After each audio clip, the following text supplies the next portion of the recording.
Hello everyone, कैसे हो आप सभी। आई होप आप सब ठीक से होंगे। आज हम नया यूनिट स्टार्ट करने जा रहे हैं, सब यूनिट सेकंड। कल हमने सब यूनिट फर्स्ट किया था जिसमें हमने कॉन्स्टिट्यूशन, एवोल्यूशन, अमेंडमेंट और आर्टिकल्स पढ़े थे। ठीक है, आज हम स्टार्ट करने जा रहे हैं federal features of Indian constitution. हम फेडरल के बारे में पढ़ेंगे, फेडरल क्या है और इसका स्टेट और सेंटर के साथ क्या रिश्ता है। ठीक है, सबसे पहले हमें ये पता होनी चाहिए कि जो फेडरल है, जो कॉन्स्टिट्यूशन ऑफ इंडिया, ये है सिर्फ federal features maintain balance between centre and इसको सेंटर को union of governments and state कहा जाता है। तो ये कह सकते हैं कि फेडरल का मतलब ये है कि वो सेंटर को बैलेंस करना पड़ता है गवर्नमेंट्स को स्टेट और सेंटर के बीच में। ठीक, तो अगर इसमें इसमें कहा जाए, सबसे पहले हम कहते हैं ड्यूल पॉलिटिक्स। इसमें ये कहा जाता है, इसमें दो तरह के गवर्नमेंट होती है, एक होती है यूनियन गवर्नमेंट, एक होती है सेंट्रल गवर्नमेंट।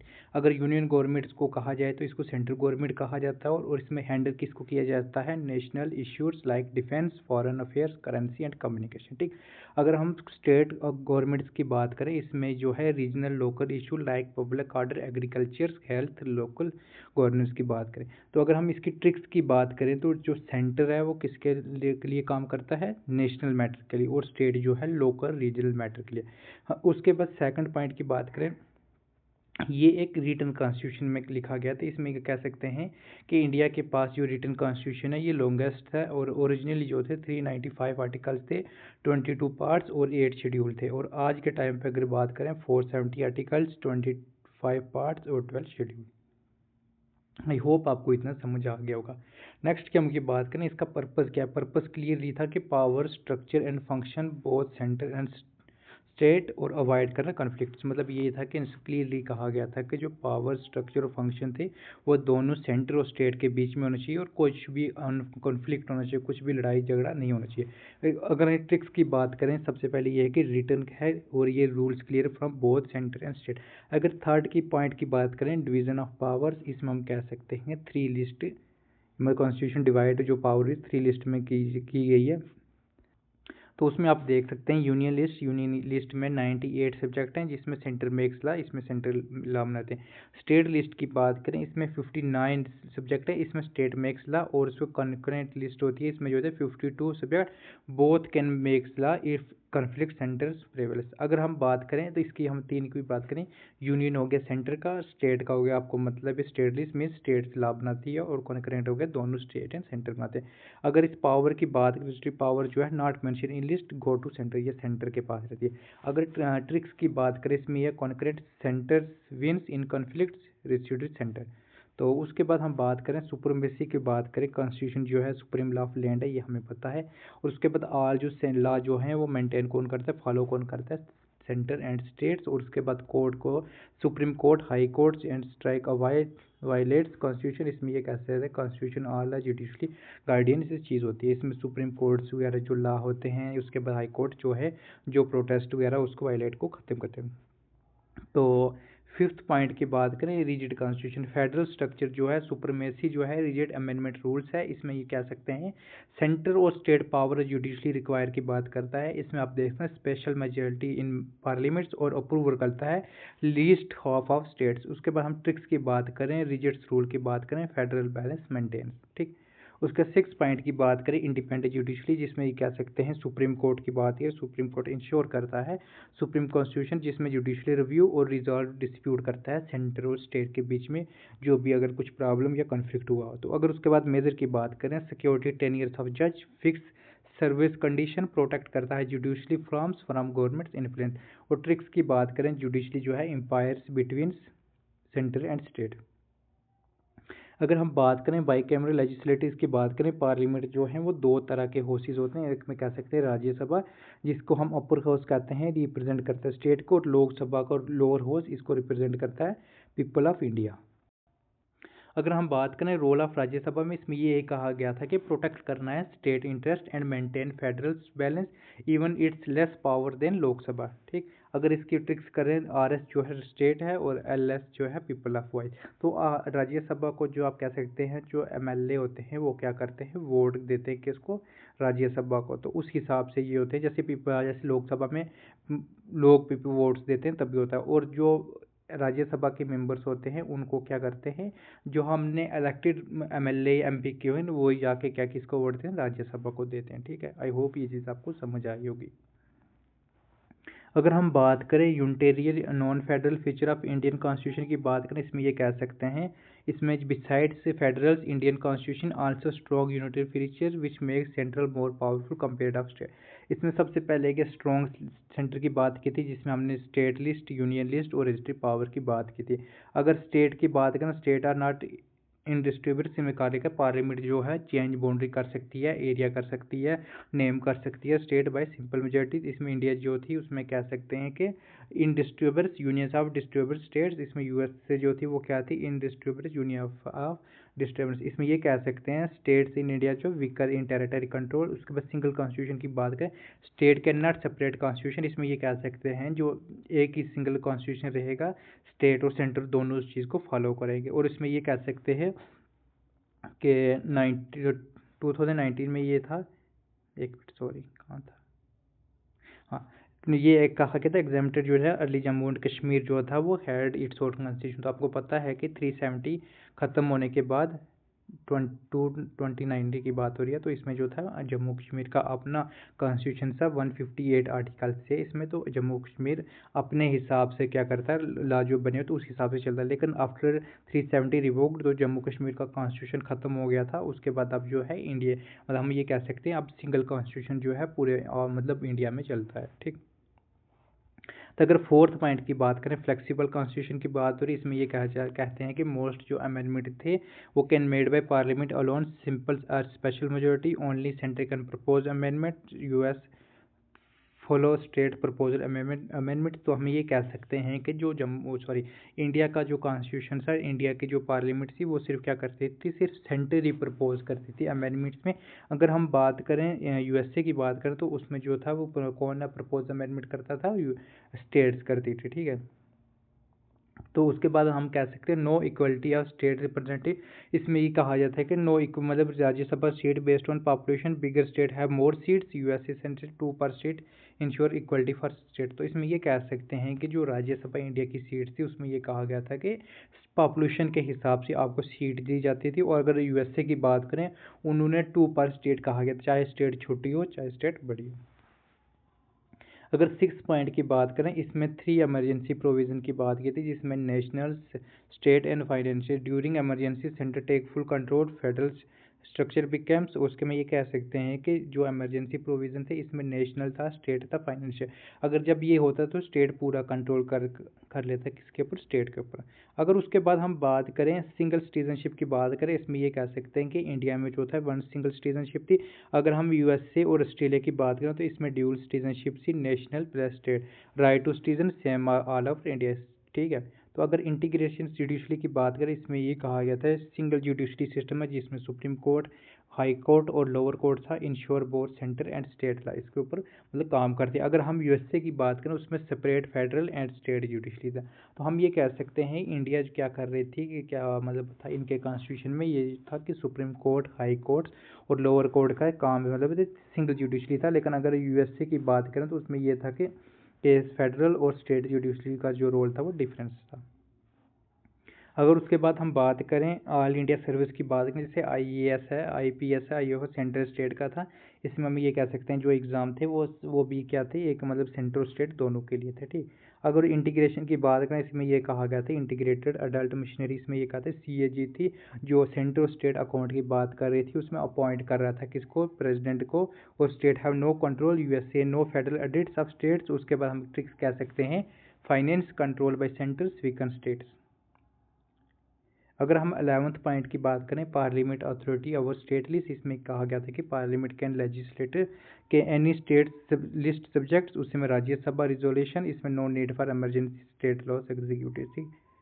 अगर अपॉइंटमेंट की बात करें, जो अपॉइंटमेंट गवर्नर का था वो गवर्नर को कौन करता था, head of state appoint by president. जो कौन करता था, हम कह सकते हैं गवर्नर को प्रेसिडेंट करता था, act as central agents. USA जो कौन करता था, हेड स्टेट एक्ट करती थी। ठीक है, हम ये कह सकते हैं कि जो इंडिया का गवर्नर था उसको अपॉइंट कौन करता था, प्रेसिडेंट करता था। अगर हम यूएसए के प्रेसिडेंट की बात करें उसको कौन सेलेक्ट करता था, स्टेट हेड करता था। ठीक, अगर हम 13 पॉइंट की बात करें तो उसमें ये कह सकते हैं इंटीग्रेटेड इलेक्शन मशीनरी, इसमें ये कहा गया था इलेक्शन कमीशन जो थे वो कंडक्ट करते हैं इलेक्शन स्टेट और सेंटर के members appoint by president, state have no से।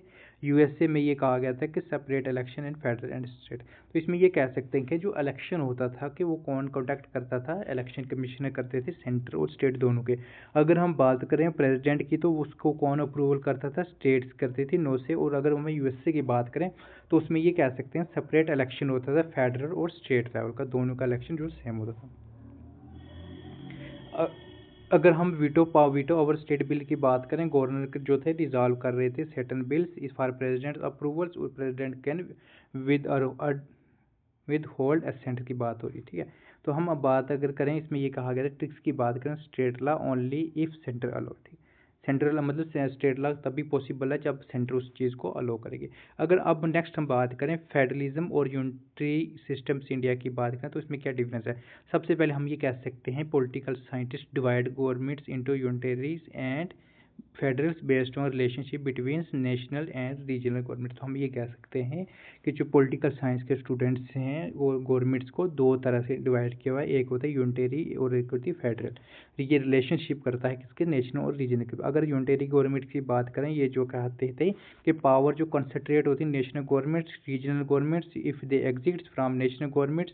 एग्जाम्पल इसमें British, France, Japan, China, Italy, Norway, Sweden. इसमें ये कहते हैं unit one power centre, all power with national government. अगर हम फेडरल की बात करें, पावर जो थी डिवाइड होती थी between national and regionals bye constitution itself, both operates independence their own judicially. जिसमें हम एग्जांपल की बात करें USA, Switzerland, Australia, Canada, Russia, Brazil and Argentina. अगर टर्मिनोलॉजी की बात करें तो इसमें ये कह सकते हैं आसान लफ्ज़ों में नेशनल गवर्नमेंट्स में कौन कौन आती है, जिसमें हम फेडरल, सेंट्रल, यूनियन गवर्नमेंट्स और रीजनल गवर्नमेंट्स की बात करें, जिसमें स्टेट प्रोविजनल गवर्नमेंट की बात हो रही है।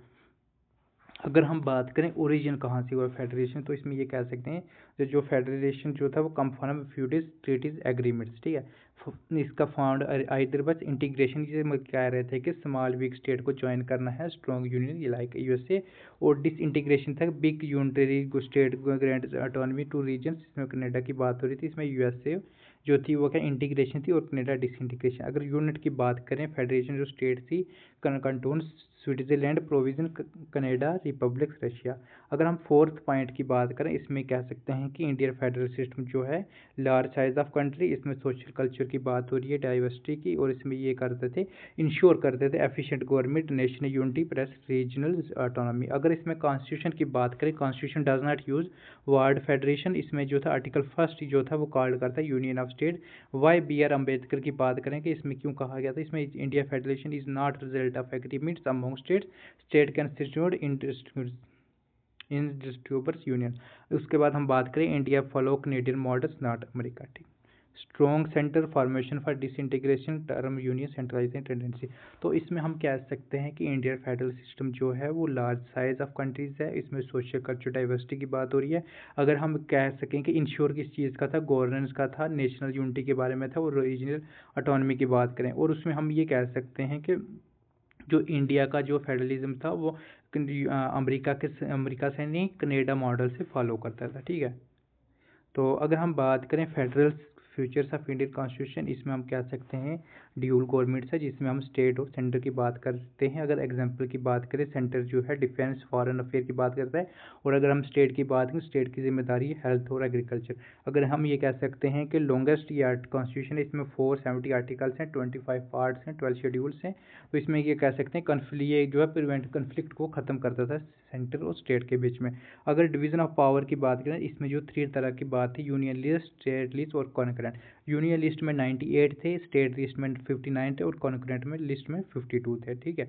और ये जो पावर थी वो कौन सी, सेंटर के अंडर थी। अगर कॉन्करेंट की बात करें, इसमें सेंटर विंस इफ कॉन्फ्लिक्ट, अगर कोई कॉन्फ्लिक्ट होता है सेंटर और स्टेट के बीच में तो जीतता कौन सा, सेंटर ही जीतता था।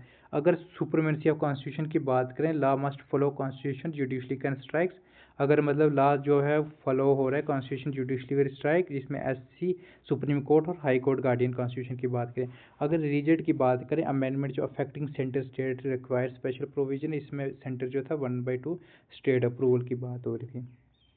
तो उसके बाद हम बात करें इंडिपेंडेंस की बात करें, सुप्रीम रिजॉल्व करता था कन्फ्लिक्ट सेंटर और स्टेट के, इसमें जो जज प्रोटेक्ट करता था, नो गवर्नमेंट इंटरफेरेंस। इसमें बायर कैमर की बात करें, इसमें राज्यसभा जो स्टेट की बात करता है और लोकसभा पीपल्स की। इसमें राज्यसभा जो थी स्टेट इंटरेस्ट और लोकसभा जो थी पीपल इंटरेस्ट की बात हो रही थी। ठीक, आई होप आपको ये चीज़ समझ आ रही होगी। अगर हम नेक्स्ट की बात करें यूनिटरी, अगर पहले हमने फेडरल पढ़ा था, अब यूनिटरी की federal feature of Indian constitution की बात करें तो इसमें ये कहते हैं कि स्ट्रॉन्ग सेंटर की बात हो रही थी। इसमें जो था सिर्फ सेंटर जो थी वो ज़्यादा पावरफुल, सेंटर जो था वो बहुत था। इसमें यह था कि more subject is union is list, उसके में जो थी जो पावर थी वो किसके पास थी, वो सेंटर के पास, सेंटर जो बहुत था। अगर स्टेट की बात करें, स्टेट नॉट इन डिस्ट्रीब्यूट्स, इसमें ये कहा था parliament can altars boundary name states, मतलब ये था कि जो पार्लियामेंट थी वो क्या करती थी, वो चेंज कर सकती थी नाम वगैरह, बाउंड्रीज वगैरह किसका, स्टेट्स का। तो स्टेट के नॉट भी स्टेट उसके ऊपर कुछ बोल नहीं सकती थी। अगर सिंगल कॉन्स्टिट्यूशन की बात करें, only one constitution follow centre plus state की बात हो रही, no separate law constitution except Jammu and Kashmir earlier की बात हो रही है। ठीक है, तो इसमें ये कह सकते थे सिंगल कॉन्स्टिट्यूशन था, इसमें सिर्फ सेंटर की और स्टेट के दोनों को मानना पड़ता था। तो इसमें सिर्फ जम्मू कश्मीर को छोड़ के, बट इन 2019 तक, ठीक, बिफोर 2019 5 अगस्त 2019। अगर फ्लेक्सिबल कॉन्स्टिट्यूशन की बात करें, इसमें मोस्ट अमेंडमेंट का डन बाय सेंटर, इसमें जो थे सेंटर करती थी, सेंटर कमांड कंट्रोल करता है अमेंडमेंट प्रोसेस जो थी, मतलब जो भी अमेंडमेंट्स है, जो भी कॉन्स्टिट्यूशन थे वो सेंटर के अंडर होते, तो सेंटर जो थी इसमें कंट्रोल करती थी हर चीज़। इसमें जो थी इक्वलिटी नहीं थी किसके पास, स्टेट के पास। इसमें नो इक्वलिटी या state representative, Rajya Sabha state based on population थी, बिग स्टेट स्मॉल स्टेट। इसमें ये कह सकते थे कि इक्वलिटी नहीं स्टेट के हिसाब से, जिस स्टेट में ज़्यादा पॉपुलेशन थी उसी के जो थे मेंबर ज़्यादा थे, और जिसकी कम थी उसके मेंबर्स कम थे। अगर उसके बाद हम बात करें इमरजेंसी प्रोविज़न की बात करें, तो इसमें ये कहते हैं centre can assumes full powers during emergency. इसमें फेडरल प्लस यूनिटी टेम्परेरी की बात है, टेम्परेरी की। उसके बाद हम बात करें सिंगल सिटीजनशिप की बात करें, तो उसमें ये कहा गया था कि इंडिया जो ऑल सिटीजन, इंडियन सिटीजन की बात हुई है, no state citizenship like USA. इसमें ये कह सकते हैं जैसे यूएसए में था कि दो आपको ड्यूल सिटीजनशिप लेनी पड़ती थी। जैसे फर्स्ट आप यूएसए की आप लेना चाहते थे एक, और उसके बाद आप स्टेट की लेना चाहिए, लेकिन इधर इंडिया में ऐसा नहीं थे, आपको सिर्फ एक सिटीजनशिप लेनी पड़ती थी, सिर्फ किसकी, इंडिया की। तो उसके बाद इंटीग्रेशन जुडिशरी की बात करें, इसमें ये कह सकते थे सुप्रीम कोर्ट हाई कोर्ट से सिंगल सिस्टम था, नो सेपरेट स्टेट जुडिशरी की बात हो रही थी। अगर हम बात करें आईएएस, आईपीओएस, आईएफओएस जो थी कॉमन सेंटर स्टेट थी, इसमें सेंटर कंट्रोल बाय ऑफिशियल। इसके बाद इंटीग्रेटेड ऑडिट की बात करें, जो सीएजी तो ऑडिट सेंटर स्टेट की बात थी, इसमें फाइनेंस कंट्रोल सेंटर्स। इसमें पार्लियामेंट की लिस्ट की बात करें, पार्लियामेंट के legislative on state subjects in national interest. उसके बाद हम बात करते सेंटर ओवरराइड कर रहा था स्टेट लॉ को, और उसके बाद गवर्नर जो कंट्रोल कर रहा था appoint by president act as central agent. State जो था मॉनिटर कर रहा था किसको, सेंटर को।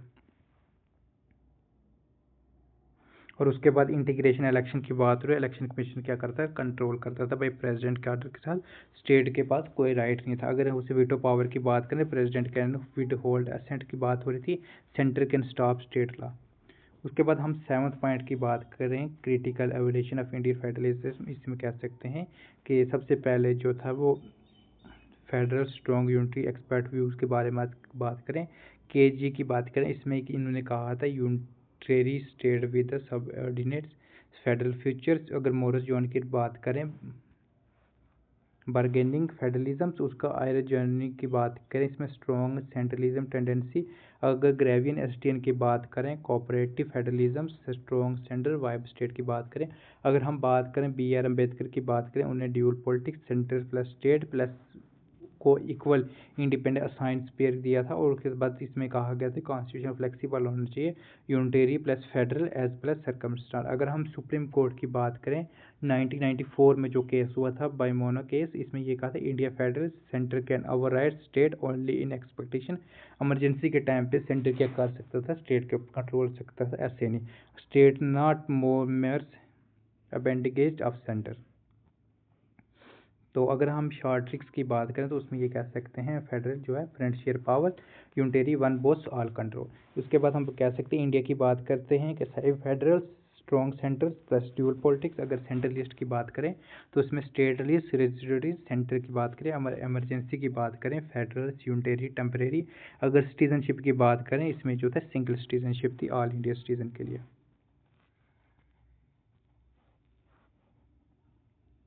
अगर हम बात करें कि आर्टिकल कौन कौन से जो हैं रिलेट करते हैं सिंग स्टेट और सेंटर के लेजिस्लेटिव लेजिस्लेशन में, ठीक है। सबसे पहले जो है आर्टिकल 245 आता है। आर्टिकल 245 क्या कहता है? Extend of law by parliament state legislative. इसमें ये कहा गया था कि पार्लियामेंट और स्टेट दोनों का लॉ का एरिया डिफाइन करता है। अगर 46 की बात करें, 246 की बात करें, सब्जेक्ट लॉ जो था वो क्या कर रहा था? Law by parliament state legislative. इसमें कहा था कि कौन सा सब्जेक्ट पर सेंटर या स्टेट लेजिस्लेटिव कर सकता है। अगर 246A की बात करें, स्पेशल प्रोविजन फॉर जीएसटी, इसमें जीएसटी के लिए स्पेशल प्रोविजन कहा गया था। अगर 247 की बात करें, parliament power of parliament to set up addition court, इसमें कहा गया था कि एक्स्ट्रा कोर्ट एस्टेब्लिश करने की पावर पार्लियामेंट को दी थी। अगर रेजिस्ट्री पावर की बात करें, जो subject union state concurrent list में नहीं पार्लियामेंट डिसाइड करेगा। अगर बात करें 249 की बात करें तो उसमें कहा गया था parliament can legislator on state list, इसमें नेशनल इंटरेस्ट की बात की थी। इसमें नेशनल इंटरेस्ट ने में पार्लियामेंट को पावर मिलते ही स्टेट लिस्ट पर लॉ बनाती को। तो उसके बाद 250 की बात करें, parliament can legislative state list during emergency, में कहा गया था इमरजेंसी में पार्लियामेंट के पास स्टेट सब्जेक्ट पर लॉ बनाने का पावर है, ठीक। उसके बाद 252 की बात करें, parliament can legislative 2+ state with कौन से, इसमें कहा था कि अगर 2+ स्टेट एग्री करें कि पार्लियामेंट लॉ बना सकती है तो बाद में दूसरी स्टेट अडॉप्ट कर सकती है। उसके बाद 253 की बात करें, parliament can legislate implement international agreements, international treaty के लिए लॉ बनाने का पावर। उसके बाद 254 की बात करें, conflict between parliament states law, parliament law prevails, अगर कन्फ्लिक्ट पार्लियामेंट के ऊपर होगा। 255 की बात कर रिकमेंडेशन कर रहा था सेंशन प्रोसीजर्स मैट्रिक्स में, ये सिर्फ प्रोसीजर्स लॉ प्रोसीजर है, मैंडेटरी नहीं, ठीक। अगर हम बात करें, हमने कहाँ तक किया था, ये कहाँ तक था? 255। अगर हम बात करें 256 की बात करें, इसमें ये कहा गया था कि obligations of state and unions, इसमें स्टेट और सेंटर दोनों की ड्यूटी थी। 257 की बात करें, controls of unions over states in some cases, कुछ केसेस में यूनियन के पास कंट्रोल अवर स्टेट था। इसके बाद 257A की बात करें, assistant to states by departments of arm force repels, इसमें पहले आर्मी सपोर्ट के लिए, अब रेपल। 258 की बात करें, union can confirm powers on state, इसमें कभी कभी सेंट्रल स्टेट को पावर दे सकती है। 258A की बात करें, state can entrust function to union, state अपनी कुछ पावर सेंटर को दे सकती है। 259 की बात करें, arm force in part B state repealed, अब रिपाइल्स की स्टोरी की बात हो रही है। 260 की बात करें, जुडिशली यूनियंस इन टेरिटरी आउटसाइड, यूनियन की टेरिटरी से बाहर जुडिशली। 261 की बात करें, पब्लिक एक्ट्स की बात हो रही है, रिकॉर्ड जुडिशली प्रोसीजर, इसमें स्टेट और यूनियन का एक्ट को रिस्पेक्ट करना। 262 की बात करें, इसमें एडजस्ट करना, डिस्प्यूट को करना, किसका? Inter state river dispute solve करना। अगर 263 की बात करें, प्रोविजन या इंटर स्टेट काउंसिल की बात करें, में स्टेट और सेंटर का कोऑर्डिनेशन के लिए काउंसिल।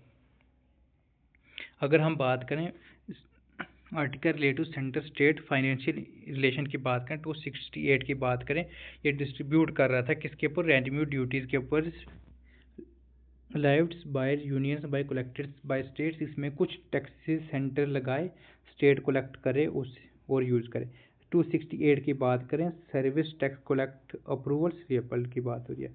अगर उसके बाद बात करें 269 की बात करें कि टैक्सेस जो थे वो कर रहे थे levied unions by assign to taxes, इसमें स्टेट सेंटर के टैक्स स्टेट के लिए असाइन है। जीएसटी के ऊपर बात करें, जीएसटी जो थी इंटरेस्ट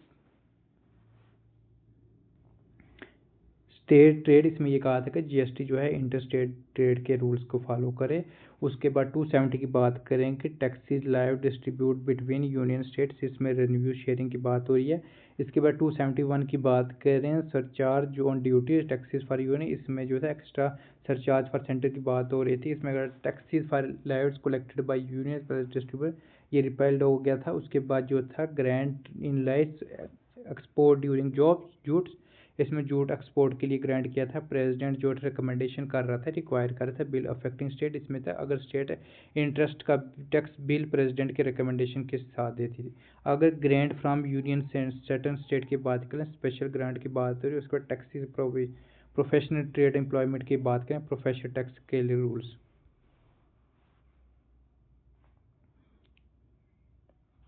टू 278 की बात करें, सेविंग की बात हो रही है, एग्जिस्टिंग लॉ सेव करना। उसके बाद 279 की बात करें, agreements with part B state repeal की हो रही है, हिस्टोरिकल रेपल हुआ था। इसमें बात करें कैलकुलेशंस नेट प्रोसीड की बात करें, रेवेन्यू कैलकुलेशन। 280 की बात करें, जीएसटी काउंसिल की बात करें, GST coordination between central state की बात हो रही है। 281 की बात करें, फाइनेंस कमीशन रिकमेंडेशन हो रही है, जिसमें फाइनेंस कमीशन एडवाइस कर रही थी। उसके बाद फाइनेंशियल प्रोविजन की बात करें, एक्स्ट्रा फाइनेंशियल रूल्स की बात हो रही है। इसके एक्सपेंडिचर जो था यूनियन स्टेट फार्म रेवेन्यू की बात करें, स्टेट यूनियन रेवेन्यू यूज़ का रूल्स। उसके बाद 284 की बात करें, custody suited deposit by public money, इसमें पब्लिक मनी का कंट्रोल।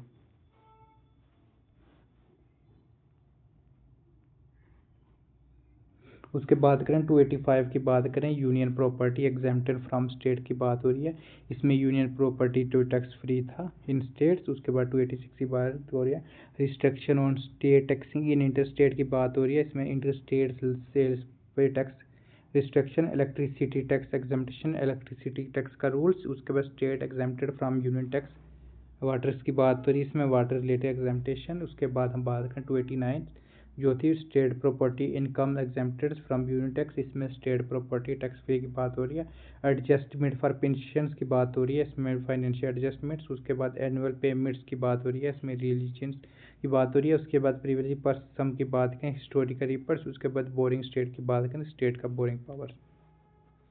आई होप आपको चीज़ समझ आई होगी जो हमने आर्टिकल्स पढ़े। अब हम पढ़ते हैं इंटर स्टेट रिलेशन की बात करें, जिस smooth working of India federation depend कर रही थी हार्मोनिक कॉपरेशन बिटवीन सेंटर और स्टेट्स। इसमें कॉपरेशन की बात करें, बिटवीन सेंटर देमसेल्फ की बात करें। अगर कॉन्स्टिट्यूशन की बात करें तो इसमें ये कहा गया था एडजस्ट कर रहा था इंटर स्टेट वाटर डिस्प्यूट को। उसके बाद कोऑर्डिनेट कर रहा था इंटर स्टेट काउंसिल को। और उसके बाद म्यूचुअल रिकग्नाइजेशन की बात करें, पब्लिक एक्ट को रिकॉर्ड करता था और जुडिशली को प्रोसीजर करता। अगर फ्रीडम की बात करें तो इसमें यह आज़ादी की बात करें, इंटर स्टेट ट्रेड की बात हो रही है, कॉमर्स की और इंटर कोर्स की। उसके बाद zonal council for regional coordination. ठीक, अगर हम बात करें इंटर स्टेट जो था वाटर डिस्प्यूट हुआ था आर्टिकल 262 में, इसमें कह सकते हैं कि वाटर पार्लियामेंट पावर की बात हो रही है। इसमें यह कहा गया था कि can provide law resolving dispute about use distributions controls interstate rivers valleys, can be supreme court other court judicially on our such. इसमें यह कहा गया था कि अगर कोई पार्लियामेंट के पास पावर है कि वो रिजॉल्व कर सकती है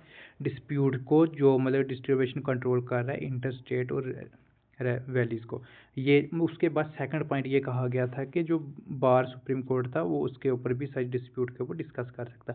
अगर हम की एक्ट्स की बात करें, जो फर्स्ट जो एक्ट हुआ था रिवर बोर्ड एक्ट 1956 में, इसमें सेंट्रल गवर्नमेंट ने river boards on state request के ऊपर बात है, इसमें एडवाइस की थी इंटर स्टेट रिवर्स। इसमें inter state reverse water dispute की बात करें एक्ट 1956 में, इसमें सेंट्रल गवर्नमेंट जो थी कैन सेट अप हॉक्स ट्रिब्यूनल्स रिजॉल्व डिस्प्यूट टर्ब्यूलेंस जो थी फाइनल बाइंडिंग की बात करें। अगर हम बात करें कि जो थे वो ट्रिब्यूनल की बात करें, उस स्टेट इन्वॉल्व की बात करें, कृष्णा के ऊपर जो था महाराष्ट्र 1969 में, महाराष्ट्र कर्नाटका आंध्र प्रदेश और गोदावरी की बात करें, इसमें जो था 1969 में महाराष्ट्र कर्नाटका आंध्र प्रदेश एमपी ओडिशा। और उसका नर्मदा की बात करें, राजस्थान गुजरात एमपी महाराष्ट्र। अगर रीवी ब्यास की बात करें, पंजाब हरियाणा राजस्थान। उसके बाद कोकरी की बात करें, कर्नाटका केरला तमिलनाडु पौंडीचेरी। कृष्णा 2 की बात करें, महाराष्ट्र कर्नाटका आंध्र प्रदेश। उसके बाद हम बात करें वंडारा की बात करें, ओडिशा आंध्र प्रदेश। उसके बाद मध्य की बात करें, गोवा कर्नाटका मध्य महाराष्ट्र। उसके बाद 2018 में जो था महानदी, इसमें ओडिशा और छत्तीसगढ़ की हुई थी। अगर हम बात करें इंटर स्टेट काउंसिल आर्टिकल 263 की बात करें, इसमें पर्पज़ यही था कि कोऑर्डिनेट करना बिटवीन सेंटर और स्टेट को, और सेंटर की मतलब स्टेट के ऊपर इंटर के ऊपर। उसमें फॉर्मेशन ये थी कि प्रेसिडेंट ने एस्टेब्लिश किया था public interest it serves. Function की बात करें, ये इन्वेस्टिगेट कर रहा था डिस्प्यूट बिटवीन सेंटर और स्टेट के ऊपर, डिस्कस कर रहा था सब्जेक्ट इंटरेस्ट को और रिकमेंड कर रहा था पॉलिसी कोऑर्डिनेशन एक्शन को। अगर हम बात करें मेंबर्स की बात करें, इसमें जो कौन कौन थे, इसमें पीएम चेयरमैन थे, उसके बाद ऑल चीफ मिनिस्टर की बात हो रही है, उसके बाद chief minister UT and legislative की बात हो रही है, administration of UT without legislative governor state under president rule. उसके बाद 6 यूनियन मिनिस्टर थे जिसमें इंक्लूड होम मिनिस्टर की बात है, और 5 मिनिस्टर जो कैबिनेट थे वो परमानेंट जो थे इनवाइट्स थे। ठीक, जो मीटिंग्स थी वो एटलीस्ट मतलब 3 टाइम होती थी हर साल में डिसीजन जो था। अगर हम सेक्रेटरीट की बात करें, इंटर स्टेट जो थी वो कौन सा सेक्रेटरीट कर रही थी, एस्टेब्लिश हुआ था 1991 में जोनल काउंसिल के साथ। अगर हम बात करें पब्लिक एक्ट रिकॉर्ड की बात करें, जुडिशरी प्रोसीजर की 261 की बात करें, इसमें फुल फेथ क्रेडिट काज की बात हो रही थी, जिसमें ये कहा गया था कि पब्लिक जो है एक्ट होती है जिसमें रिकॉर्ड और उसके बाद प्रोसीजर सेंटर और स्टेट की बात हो रही है जो रिस्पेक्टफुल करनी चाहिए अक्रॉस इंडिया। और उसके बाद अप्लाइज मेनली टू सिविल जज नॉट क्रिमिनल केसेस। इसमें parliament can define prove affect such of act.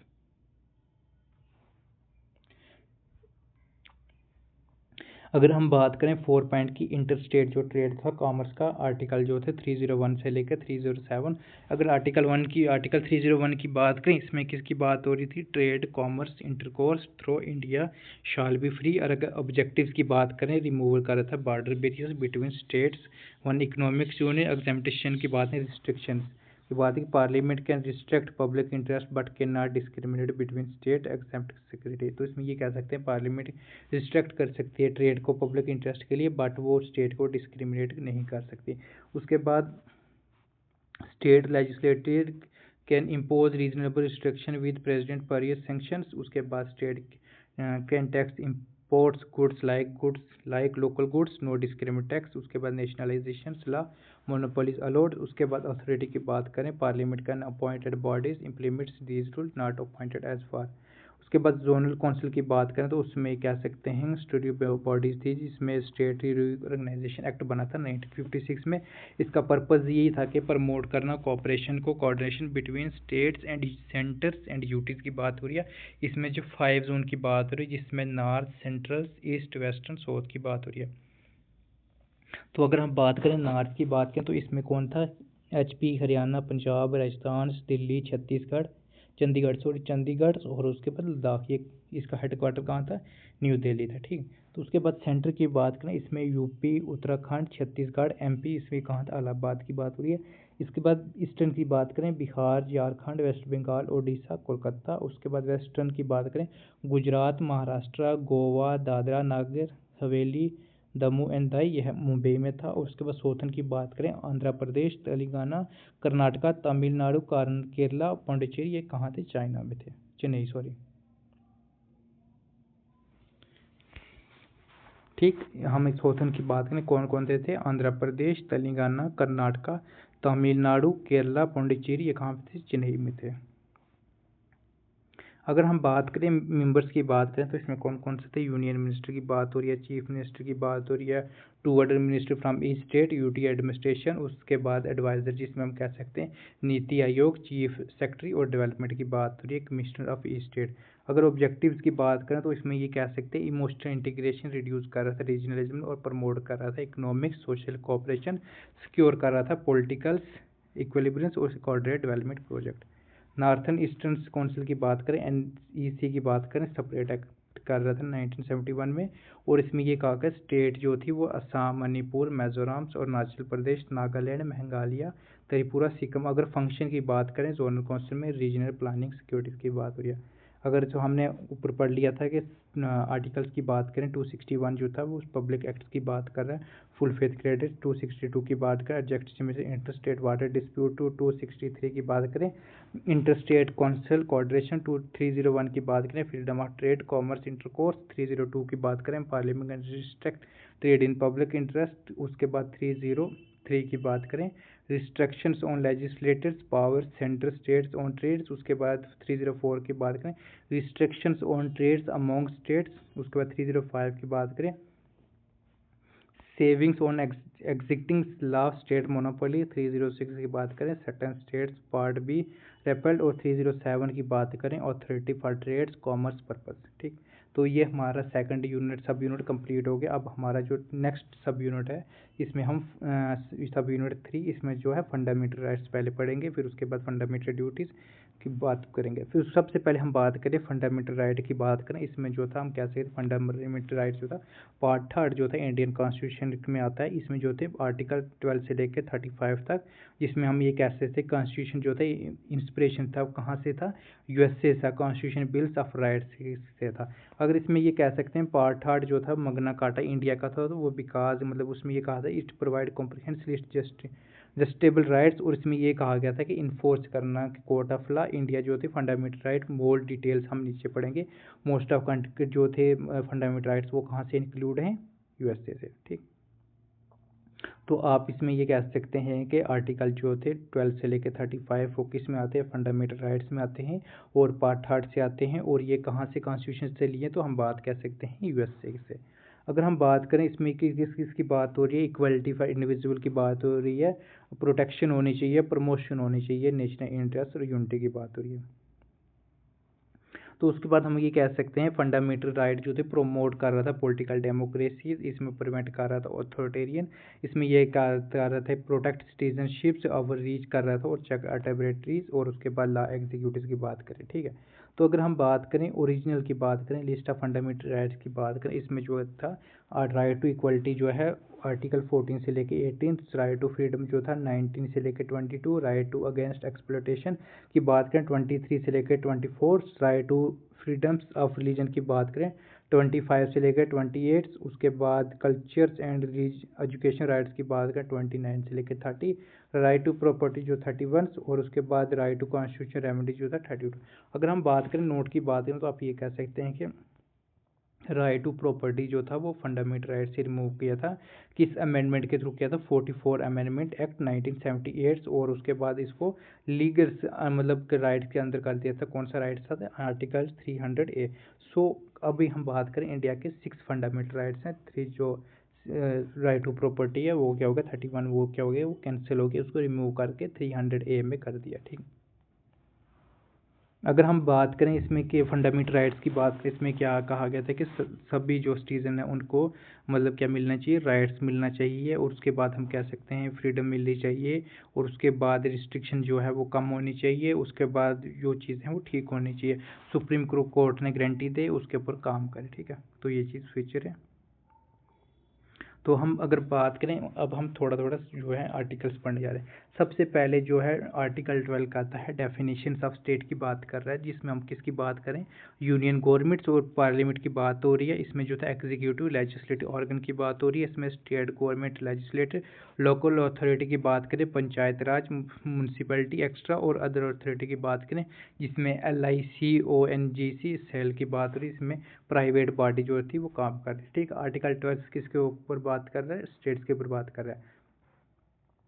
अगर हम बात करें आर्टिकल 13 की बात करें तो ये कह रहा है कि any law violate fundamental rights its voids, इसमें कोर्ट जो पावर कर रही थी जुडिशली रिव्यू को जो स्ट्राइक कर रही थी अनकॉन्स्टिट्यूशनल लॉ इंक्लूड, इसमें क्या होना चाहिए, परमानेंट लॉ होना चाहिए, टेम्परेरी परमानेंट लॉ में एक्ट पार्लियामेंट स्टेट लेजिस्लेटर। अगर टेम्परेरी लॉ की बात करें ऑर्डिनेंस और डेलीगेटेड लेजिस्लेटर की बात करें, रूल्स आर्डर नोटिफिकेशंस, और कस्टम की बात करें customs or usage having force. अगर बात करें कॉन्स्टिट्यूशन अमेंडमेंट का generally are not constitute law, but in the Kesavananda Bharati case 1973 the supreme court held the amendment violating the basic structures of the constitution can struck down. तो इसमें ये कह सकते हैं कि केशवानंदी भारती केस में क्या हुआ था, 1973 में जो था अमेंडमेंट जो था वायलेट कर रहा था, उसको क्या किया था सुप्रीम कोर्ट ने उस चीज़ को ख़त्म करके दोबारा से सही किया था।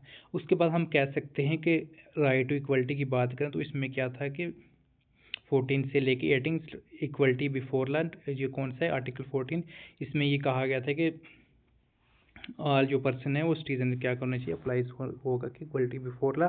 इक्वलिटी बिफोर लॉ की बात करें British concept, no special privilege any subject same law, we are reach poor, मतलब ये कहा गया था कि सबको बराबर का अधिकार मिलना चाहिए। उसके बाद प्रोटेक्शन ऑफ लॉ होनी चाहिए, अप्लाइज होनी चाहिए।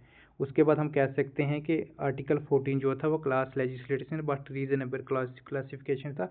इसमें अलाउड किया था बेसिक बेस्ड इंटीग्रेटेड डेफिनेशन की बात हो रही है, डिफिनेशन। अगर उसके बाद रूल्स ऑफ लॉ की बात करें, एविडेंस की बात करें, उसमें ये कहा गया था कि no arbitrary powers punish only legal violation, equality before law, everyone is equal accountability, primary individual rights. इसमें ये कहा गया था कि जो इंडिया का कॉन्स्टिट्यूशन है वो सोर्स ऑफ इंडिविजुअल राइट्स। उसके बाद ये होता है सुप्रीम कोर्ट ने आर्टिकल 14 को basic feature of constitution can not be destroy by any amendment. तो इसमें ये कह सकते हैं कि सुप्रीम कोर्ट ने आर्टिकल 14 को कहा गया था, बेसिक कॉन्स्टिट्यूशन कहा गया था, कि इसको कहा था कोई भी अमेंडमेंट इस चीज़ को, इस अमेंडमेंट के आर्टिकल को ख़त्म नहीं कर सकता। अगर हम बात करें एग्जाम्पशन ऑफ इक्वलिटी की बात करें, जिसमें प्रेसिडेंट्स गवर्नर की बात हो रही है, जिसमें इंजॉय इम्यूनिटी 361 की बात हो रही है। इसमें जो था true report parliamentary procedures and protect कर रहा था 361 में। इसमें एमपी और एमएलए क्या थे। लेजिस्लेटिव इम्प्यूनिटी की बात हो रही थी, जिसमें आर्टिकल 105, इसमें 194 की बात हो रही है। आर्टिकल 31C जो प्रोटेक्ट कर रहा था, इम्प्लीमेंट कर रहा था किसको, डायरेक्टिव प्रिंसिपल को, और ये क्या कर रहा था, कॉन्फ्लिक्ट कर रहा था आर्टिकल 14 को। ठीक, अगर हम आर्टिकल 15 की बात करें, ये प्रोहिबिशन ऑफ डिस्क्रिमिनेशन की बात हो रही है, जिसमें state can not B discriminate, state कोई भी डिस्क्रिमिनेट की बात नहीं, जिसमें किसकी बात हुई है, religion, race, caste, sex, place of birth. ठीक, अगर उसके बाद नॉन डिस्क्रिमिनेशन अप्लाई की बात करें, इसमें हम क्या कह सकते हैं, access public shops, hostels, restaurant, इसमें कह सकते हैं पब्लिक यूटिलिटी के well tanks, bathing guards, roads.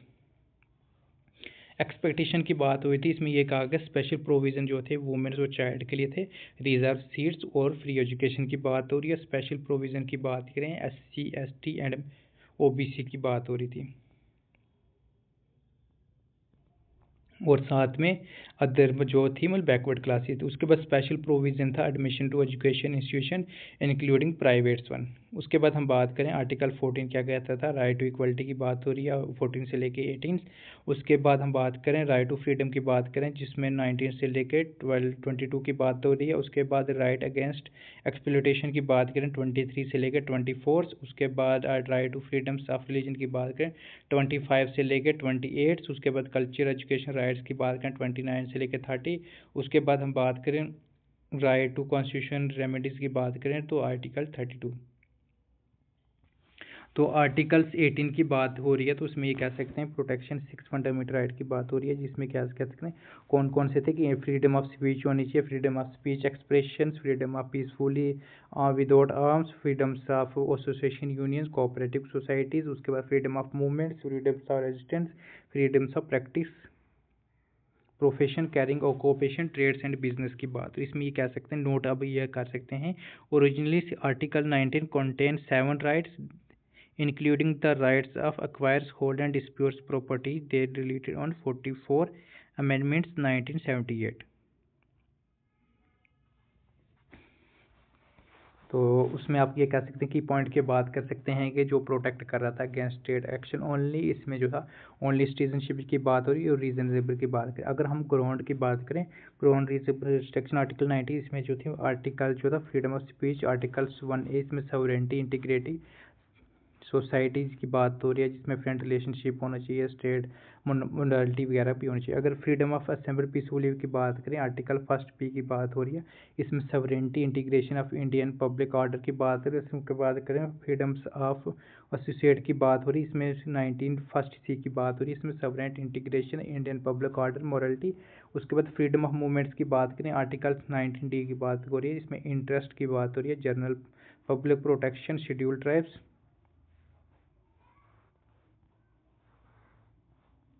उसके बाद हम बात कर सकते हैं फ्रीडम ऑफ रेजिस्टेंस। उसके बाद भी कह सकते हैं interest of general public, protection of schedule tribes. उसके बाद freedoms of practice, profession, occupation की बात करें, इसमें आर्टिकल 19(1)G की बात करें, interest of general public, profession, technical qualification, monopoly, trades, business.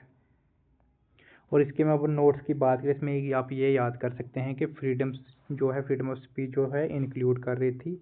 Freedom of speech include press freedoms, right to propagate views, right to choice medium of instruction, right to demonstrate, pickets but not strikes, right to assess governments, info, right to fly nation flags, right to social media, expression and more. उसके बाद की feature की बात करें, freedom of assembly की बात हो रही है। इसमें मतलब किया था कि पीसफुली जो था आराम पब्लिक ऑर्डर लैंड होनी चाहिए। रिस्ट्रिक्शन जो थी वो no violent arms disorder assembly. इसमें लीगल प्रोविज़न की बात करें, सेक्शन जो था 144 जो थी वो क्या थी, CRPC जो थी, protection operation public danger. Section I41 IPC unlawful assembly rule की बात करें। उसके बाद फ्रीडम ऑफ एसोसिएशन की बात करें, इसमें ये कहा गया था कि राइट होना चाहिए फॉर्म जॉइन एसोसिएशन, जिसमें ट्रेड यूनियन सोसाइटी क्लब्स की बात हो रही है, क्लब्स की। उसके बाद जो थी right not to join any association is also protection. अगर रिस्ट्रिक्शन की बात करें, सॉवरेनिटी, पब्लिक ऑर्डर, मोरालिटी की बात हो रही है। उसके बाद लिमिटेशन की बात करें, no guarantee right to strike recognition association, freedoms of movements की बात हो रही है, नेशनल यूनिटी की बात हो रही है, जिसमें जो है मतलब मूव होना चाहिए, राइट टू मूव होना चाहिए anywhere to India, promoting national unity. उसमें रिस्ट्रिक्शन की बात करें, general public interest, protection scheduled tribes specially in tribal area. Example की बात करें, कोर्ट ने अलो किया था कि रिस्ट्रिक्शन करने पर movements of prostitutes with persons contract disease है। उसके बाद फ्रीडम ऑफ रेजिडेंट्स की बात हो रही है, जिसमें कहा गया था right to temporary stay permanently settles anywhere India. इसमें रिस्ट्रिक्शन की बात हो रही है, पब्लिक इंटरेस्ट जो था प्रोटेक्ट कर रहा था शेड्यूल्ड ट्राइब्स को, कंपेटेटिव फ्रीडम्स मूवमेंट। उसके बाद फ्रीडम्स प्रोफेशन ऑक्यूपेशन की बात हो रही है। इसमें कहा गया था कि इंसान को है कि फ्रीडम मिलनी चाहिए, वो अपना काम अच्छे से कर सकते और इजीली जो है अपनी लाइवलीहुड को करे। और इसमें रिस्ट्रिक्शन की बात हो रही है, इसमें कि public interest, professional qualification and state monopoly, some state की बात करें। अगर प्रोहिबिटेड की बात करें, इम्पोर की, ह्यूमन ट्रैकिंग, डेंजरस ऑक्यूपेशंस, उसके बाद हार्मफुल ड्रग्स। अगर रिसेंट केस की बात करें तो उसमें आप ये कह सकते हैं 2020 में आया था अंडर बेसन। इसमें इंटरनल बेस बिजनेस जो also protects under article 1G की बात हो रही है। उसके बाद प्रोटेक्शन राइट जो थी वो कन्वेंस होती है, आर्टिकल 20 की बात हो रही है। इसमें कहा गया था सिटीजन्स एंड नॉन सिटीजनशिप क्या करें, उसको प्रोटेक्ट करें। आर्बिट्रेटरी और एक्चुअली पनिशमेंट्स, नो एक्सपेक्टोला।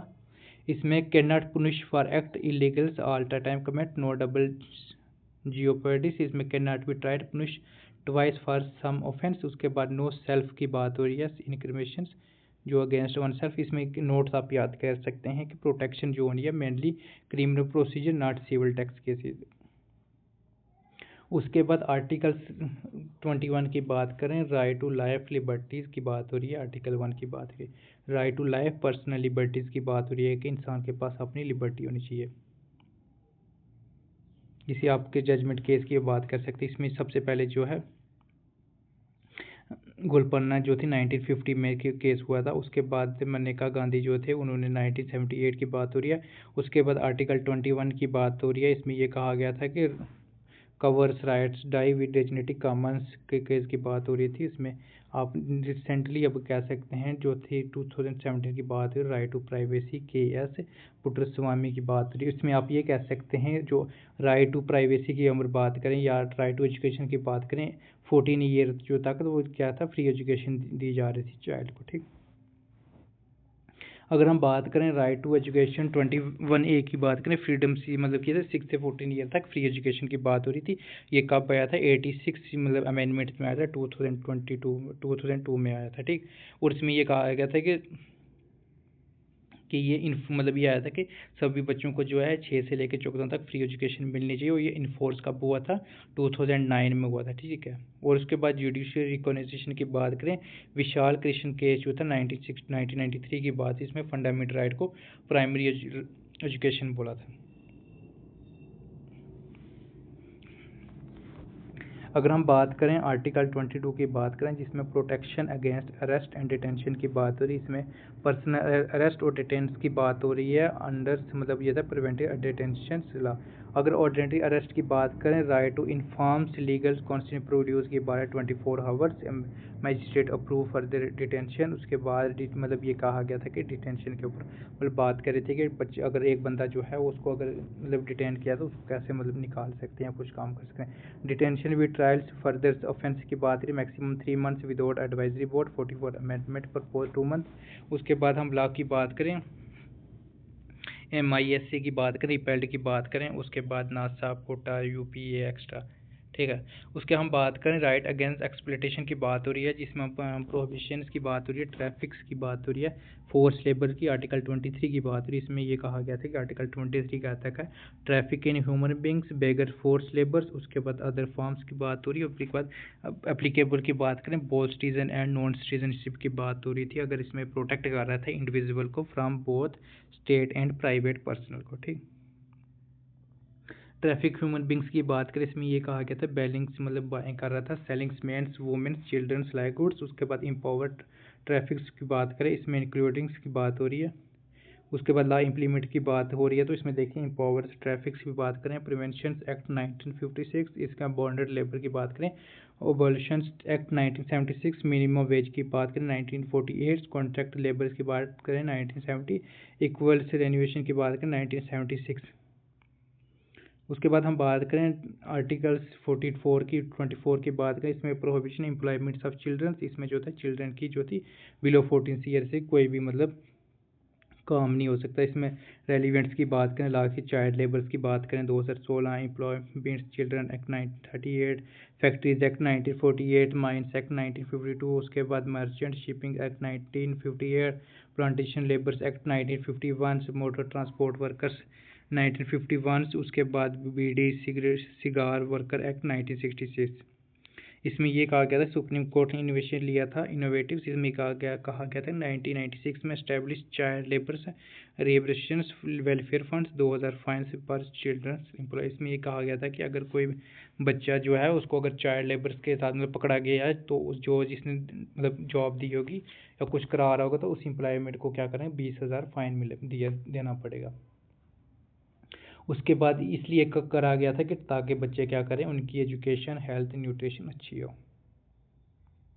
उसके बाद जो एडिशनल प्रोटेक्शन थी, उसमें ये कहा गया था कि 2005 में national interest commission child courts की बात हुई, 2006 में ban on employments of child and domestic servants in business establish hotel shops and restaurant. उस 2006 में जो कहा गया था कि कोई भी बच्चा जो है शॉप पे काम नहीं करेगा, रेस्टोरेंट होटल और वगैरह में।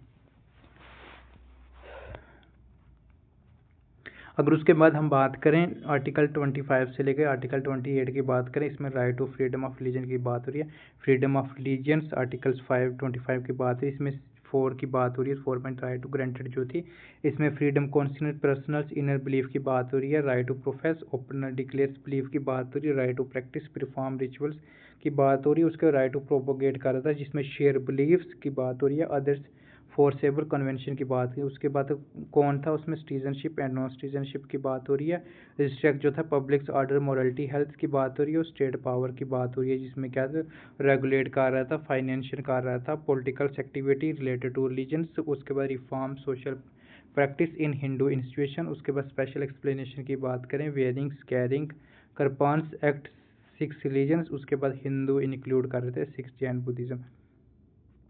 उसके बाद 26 की बात करें, freedoms of manage religion affair की बात हो रही है, इसमें कहा गया था कि कैसे हम रिलीजन को मैनेज कर सकते हैं, जिसमें ऑन रिलीजन अफेयर्स, इसमें ऑन एक्वायर्स एडमिनिस्ट्र इम्प्रूव प्रॉपर्टी की बात करें, लिमिटेशन की बात करें, सब्जेक्ट पब्लिक ऑर्डर्स, उसकी मॉरलिटी हेल्थ की बात हो रही है। 26 की मतलब 26 में जो सुप्रीम कोर्ट रूलिंग कह रहा था, उसमें ये कहा गया था कंडीशन जो थी रिलीजन डोमिनेशन की बात हुई, इसमें system of belief, common organisation और डिस्टेंस नेम की बात करें। अगर एग्जाम्पल की बात करें, रामाकृष्ण मिशन, अंदाना मार्ग रिओर्गनाइज, अरबिंदो सोसाइटी नॉट रिओर्गनाइज्ड। अगर 27 की बात करें, freedom of taxation of religion की बात हो रही है, इसमें आप क्या कर सकते हैं, आपके ऊपर कोई भी रिस्ट्रिक्शन नहीं है कि कोई भी बंदा अपनी रिलीजन प्लेस पे अपने टैक्स वगैरह दे सकता है। उसके बाद हम बात करें 28 की बात करें, इसमें freedom of attends religion institution में, उसमें ये कहा गया था कि आप अपने रिलीजन को फ्रीली मतलब क्या कर सकते हैं, ज्वाइन कर सकते हैं, उसके ऊपर काम कर सकते हैं। उसके बाद कल्चर एंड एजुकेशन राइट की बात करें, इसमें जो था आर्टिकल 30 की बात हो रही है, प्रोटेक्शन मिनोरिटीज़ के ऊपर काम कर रहा था कि कैसे उसके ऊपर काम किया जाए, कैसे उसके ऊपर सेव किया जाए कि किसी भी सिटीजन को भी काम मतलब काम नहीं होना चाहिए। इसमें एक मतलब कहा गया था कि स्क्रिप्ट होना चाहिए, कल्चर कॉन्सिक्वेंस ऑफ रिलीजन्स और no citizen can be denied, कोई भी सिटीजन को डिनाइड एडमिशन से नहीं किया जाए। इसमें रिलीजन, कास्ट, लैंग्वेज और रेस की बात हो रही है, ये अप्लाई होता था रिलीजन्स एंड लिंग्विस्टिक माइनॉरिटीज़ के ऊपर।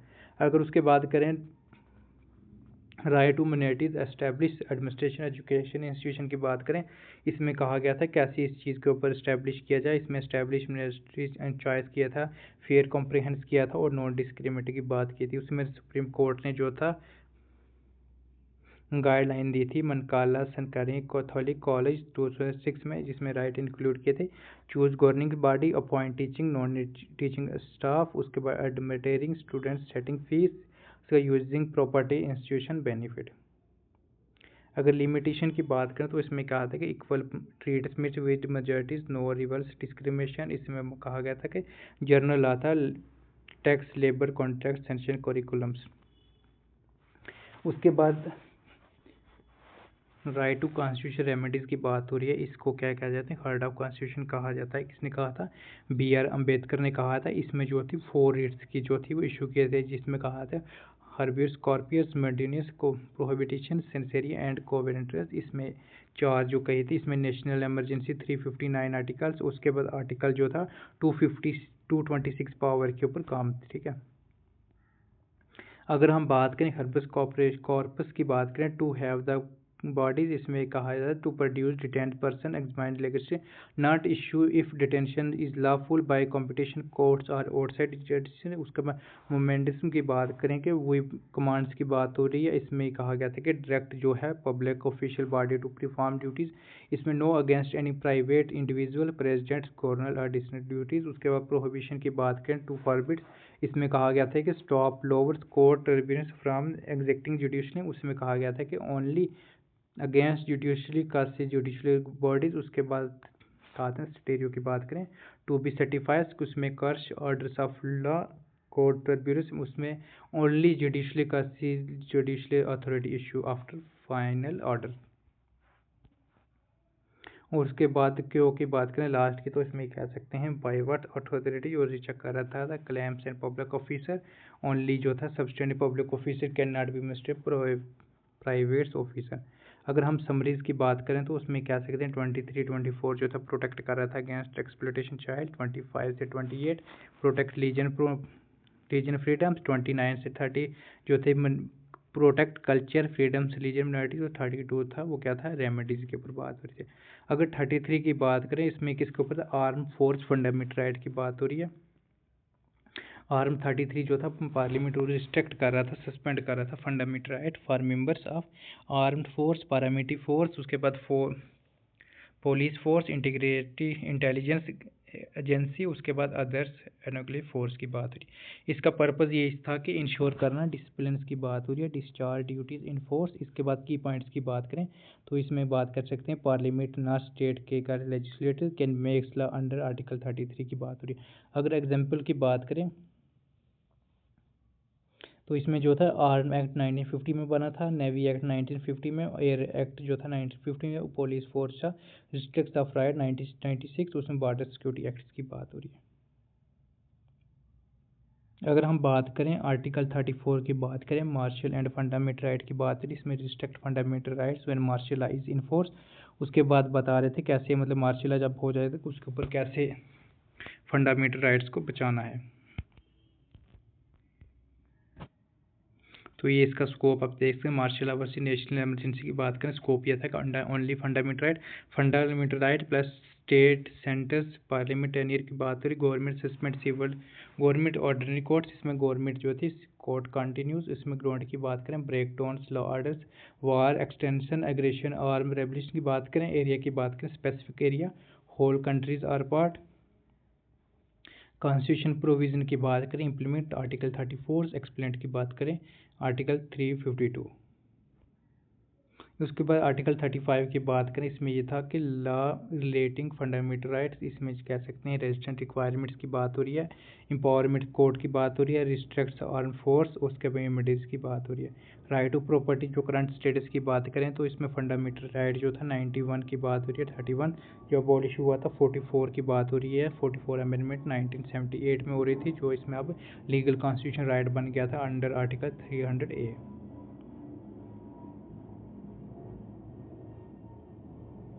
अगर हम बात करें एक्सप्लिमेंटेशन ऑफ फंडामेंटल राइट 31A की बात करें, ये प्रोटेक्ट कर रहा था land reforms, industry and commerce की बात हो रही है, 1B जो था वो 9 शेड्यूल को प्रोटेक्ट कर रहा था, जिसमें केशवानंदी भारती केस की बात करें जो वायलेट हुआ था, शेड्यूल वायलेट बेसिक स्ट्रक्चर। उसके बाद IER जो कलखा ने 2007 में जो था, नो ब्लैंकेट इम्प्यूनिटीज़। उसके बाद जुडिशरी रिव्यू की बात हो रही थी। उसके बाद आर्टिकल्स की बात करें 31C की बात करें, ये प्रोटेक्ट कर रहा था इम्प्लीमेंटेशंस डायरेक्टिव प्रिंसिपल, जिसमें सोशलिस्ट पॉलिसी अगर हम बात करें एक्सपेंड कर रहा था। 42 अमेंडमेंट्स मैनुअरियास मिल्स 1980 की बात हो रही है।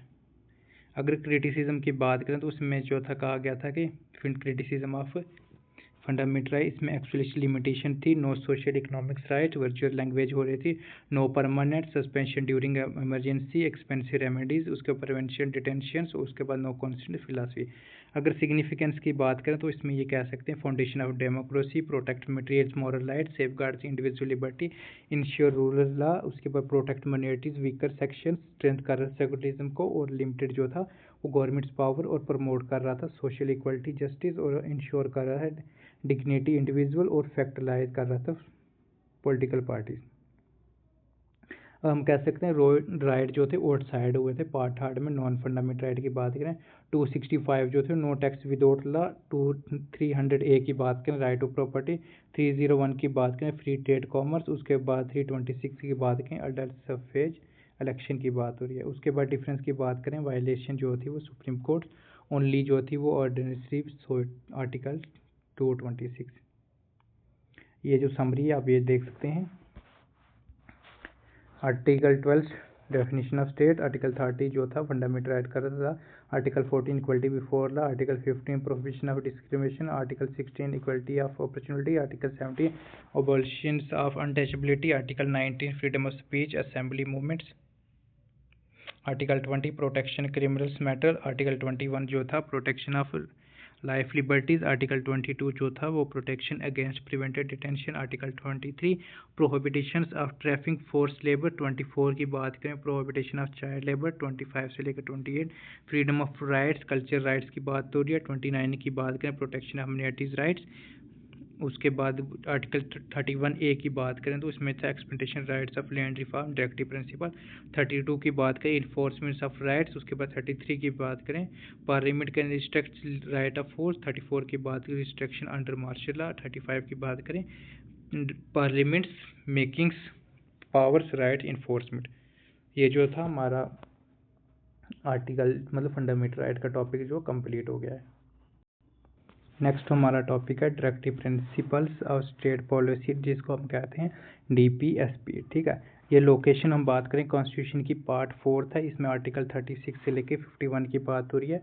और ये कहाँ से लिया गया था? आयरिश कॉन्स्टिट्यूशन 1937 में इट सेल्फ इन्फ्लुएंस हुआ था स्पेनिश कॉन्स्टिट्यूशन में। इसमें BR अम्बेडकर जो थे वो मतलब कॉल्ड का था novel features of Indian constitution. ये टूगेदर हुआ था with fundamental rights they forms, इसको कहा गया था 16 फिलासफी कॉन्स्टिट्यूशन। और उसके बाद ग्रेवियन एस्टी ने कहा था directive principle and fundamental rights are science of constitution. अगर फ्यूचर की बात करें future of a directive principle, इसमें गाइडलाइंस ऑफ स्टेट की बात की थी, इसमें जो थे आइडियल की बात हो रही थी, मेकिंग लॉ पॉलिसी, उसके बाद कॉन्स्टिट्यूशन जो थे इंस्ट्रक्चर रिकमेंडेशन लेजिस्लेटिव एग्जीक्यूटिव की बात हो रही थी एंड एडमिनिस्ट्रेशन एक्शन। अगर हम बात करें इसके डेफिनेशन की, स्टेट जो था आर्टिकल 36 की बात है, इसमें सेंट्रल और स्टेट गवर्नमेंट्स की बात है, लोकल अथॉरिटी और पब्लिक अथॉरिटी। उसमें हिस्टोरिकल बैकग्राउंड की बात करें instrument of institution governments of India act 1935। उसमें BR अम्बेडकर की बात करें तो उसमें कह सकते हैं modern version of instruments given to governors generals and colonial governors. अगर पर्पज़ की बात करें इसमें इकोनॉमिक सोशल पॉलिटिकल प्रोग्राम की बात हो रही है। उसके बाद एम्स की बात करें जस्टिस लिबर्टी इक्वलिटी और फ्रेटर्निटी की बात हो रही है, प्रेम्बल्स आइडिया। उसके बाद प्रमोट कर रहा था वेलफेयर स्टेट, जिसमें रिप्लेस कर रहा था कॉलोनिकल पॉलिस स्टेट माइंडसेट की बात हो रही थी। उसके बाद नॉन जस्टिसेबल नेचर की बात करें फंडामेंटल राइट जो थी वो क्या कर रही थी governance duty of states apply them. उसके बाद जो हेल्प कर रहा था रीजनेबल्स लॉ 14 से लेकर 19 तक थी। अगर क्लासिफिकेशन की बात करें प्रिंसिपल की तो उसके नो एक्सप्लेट क्लासिफिकेशन 3 ग्रुप्स की बात हो रही है। सोशलिस्ट प्रिंसिपल्स, सोशलिस्ट प्रिंसिपल में रिफ्लेक्ट जो कर रहा है सोशलिज्म। इसमें इकोनॉमिक सोशल जस्टिस की बात है, इसमें की आर्टिकल्स की बात करें 38, 39, 39A, 41, 42, 43, 43A 47, इसमें ये हाईलाइट की बात करें, इसमें प्रमोट कर रहा था social justice and reduce inequality, right to educates, livelihoods, equitable distribution of resources, इसमें इक्वल पे हो रहा था, हेल्थ की बात और सेफ्टी की और वर्कर चाइल्ड की बात हुई और ये प्रमोट कर रहा था legal aids, public assistance, right to work, institution, education और ह्यूमन जो थे वो क्या कर रहे थे, materials, reliefs, wage workers, participation in management. अगर गांधीयन प्रिंसिपल की बात करें, ये बेस था किसके ऊपर, गांधीयन आइडियोलॉजी के ऊपर। इसके ऊपर हम बात करें कि आर्टिकल 14, आर्टिकल 43, 43B, 46, 47 और 48। अगर की हाईलाइट की बात करें, पंचायत इलेक्शन की बात हो रही, यूनिटी ऑफ सेल्फ गवर्नमेंट, उसके बाद प्रमोट कर रहा था कॉटेज इंडस्ट्रीज, कोऑपरेटिव सोसाइटी, उसके बाद अपलिफ्ट की बात करें SC और ST को और वीकर सेक्शन को कर रहा था। अगर प्रोहिबिटेशन की बात की, इंटॉक्सिकेशन ड्रग्स की बात इसमें प्रोटेक्ट कर रहा था, इम्प्रूव कैटल ब्रीड्स। उसके बाद थर्ड की बात करें, लिबरल इंटेलेक्चुअल प्रिंसिपल की बात करें, ये लिबरलिज्म की बात हो रही है, तो आप पॉलिटिकल थ्योरी में ये चीज़ पढ़ चुके हैं, जिसमें पॉजिटिव और नेगेटिव लिबरलिज्म की बात है। इसमें जो हम कह सकते हैं इंडिविजुअल राइट और मॉडर्न गवर्नेंस की बात करें, अगर इसमें आर्टिकल्स की बात करें 44, 45, 48A, 49 और 51 की बात, 50 और 51 की बात हो रही है, जिसमें की हाईलाइट की बात करें यूनिफॉर्म UCC की बात हो रही है, यूनिफॉर्म सिविल कोड्स, उसके बाद early child cares education up to 6 years, उसके बाद modern scientific agriculture and animals husbandries, उसके बाद environments, forest, wild life protection की बात हो रही है, उसमें प्रोटेक्ट कर रहा था मोमेंटम्स एंड हिस्टोरिकल साइट्स, उसके बाद ये कर रहा था separation of the judiciary from executive. उसके बाद 7th की बात करें तो उसमें ये क्या था, प्रमोट कर रहा था इंटरनेशनल स्पेस सिक्योरिटीज। अगर की बात करें न्यू डायरेक्टिव प्रिंसिपल अमेंडमेंट की बात करें, 42 अमेंडमेंट हुआ था 1976 में, इसमें आर्टिकल 39 जो था child development, 39A legal free legal aids, 43A की बात करें वर्कर पार्टिसिपेशन, 48A की बात करें इन्वायरमेंट।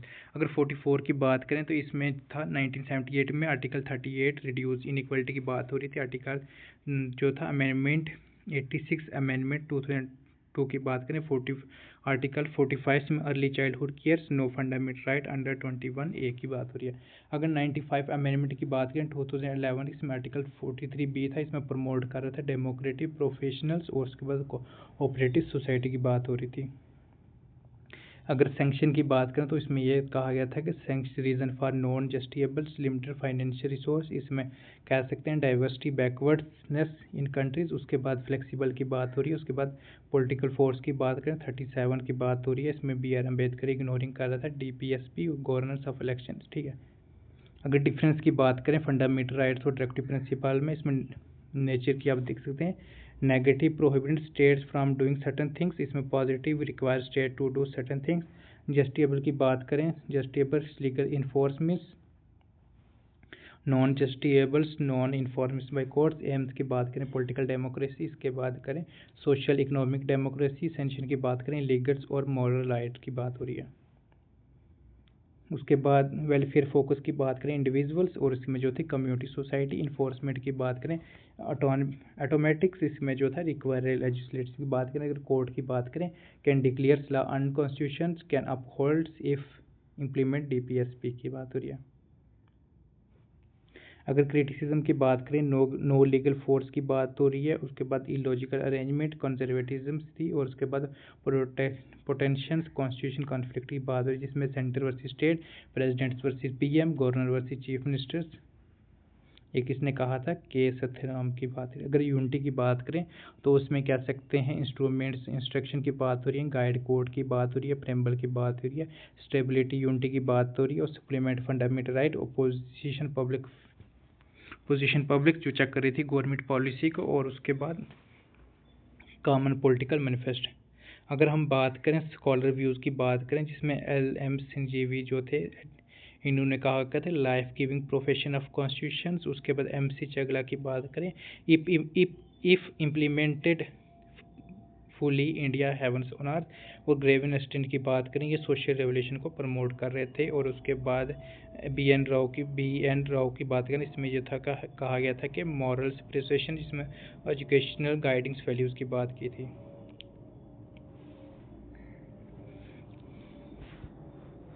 अगर कह सकते हैं conflict between fundamental and right and directive principal की बात करें, तो उसमें ये कह सकते हैं कि फंडामेंटल जस्टिफिएबल इन्फोर्समेंट और डायरेक्टिव प्रिंसिपल जो था नॉन जस्टिफिएबल से दो can not be force in court but state can moral obligation to implement. Article 37 की बात करें, जो हम कह सकते हैं चमकन जो थे टर्जन्स केस जो था 1951 में जो था सुप्रीम कोर्ट ने रूल किया था, if there is no conflict between fundamental rights and DPSP जो था फंडामेंटल राइट प्रिविलेज। उसके बाद DPSP जो था subordinate to fundamental right, parliament can amendment fundamental right to implement DPSP। इसमें कौन से बात हो रही है, फर्स्ट, फोर्थ एंड 17 अमेंडमेंट की बात करें। उसके बाद ना बात करें गोलंथा केस की बात करें 1967 की बात करें, जिसमें जो सुप्रीम कोर्ट ने पार्लियामेंट को can not be amend fundamental right they are सक्सेंट की बात रिजल्ट जो fundamental right can not be change to implement DPSP की बात करें। अगर उसके बात करें 24 से लेकर 25 अमेंडमेंट की बात करें, 1971 की बात करें 24 अमेंडमेंट जो था can amendment fundamental right through constitution amendment. और उसके बाद 25 की बात करें जो एडेड हुआ था 31C में, जो प्रोटेक्ट कर रहा था किसको, इम्प्लीमेंटेशन ऑफ DPSP की बात हो रही है। जो स्पेशली जो आर्टिकल किसकी बात हो रही है, 39C की बात हो रही है, जो स्ट्रक कर रहा था, वायलेशन हो रही थी किसकी, फंडामेंटल राइट की, जो आर्टिकल 14 1931 की बात है। उसके बाद हम बात करें फोर्थ की बात करें, केशवानंदी भारती केस जो हुआ था 1973 में, जिसमें सुप्रीम कोर्ट ने स्ट्रक किया था सेकंड पार्ट ऑफ आर्टिकल 3 की बात हो रही है, सी की बात, जो प्रिवेंट कर रहा था जुडिशरी रिव्यू को। और जो फर्स्ट पार्ट जो था 31C का, जो प्रोटेक्ट कर रहा था DPSP को कर रहा था, ठीक है। 42 अमेंडमेंट्स जो हो रहा है वो किसको 1976 में हुआ था, इसमें एक्सटेंड किया था 31C को, और जो कवर किया था ऑल DPSP को और सुप्रीम ओवर फंडामेंटल राइट्स। उसके बाद हम कह सकते हैं मनीवीरा जो केस हुआ था 1980 में, जो सुप्रीम कोर्ट ने डिक्लेयर किया था एक्सटेंशन, उसको अनकॉन्स्टिट्यूशन कहा गया था और रिस्टोर किया था फंडामेंटल राइट सुप्रीमेंसी की बात हो रही है। अगर हम बात करें बेसिक्स प्रिंसिपल की, तो इसमें ये कहते हैं फंडामेंटल एंड DPSP जो थे वो 2 व्हील्स चेयर्स थे। उसमें ये कहते हैं both need balance with constitution harmony, parliament can amendment fundamental right to implement DPSP but can not destroy basic structure, ठीक। तो पार्लियामेंट जो थी वो क्या कर रही थी, वो डिस्ट्रॉय नहीं कर सकती थी फंडामेंटल राइट्स को, बट वो इम्प्लीमेंट कर सकती थी।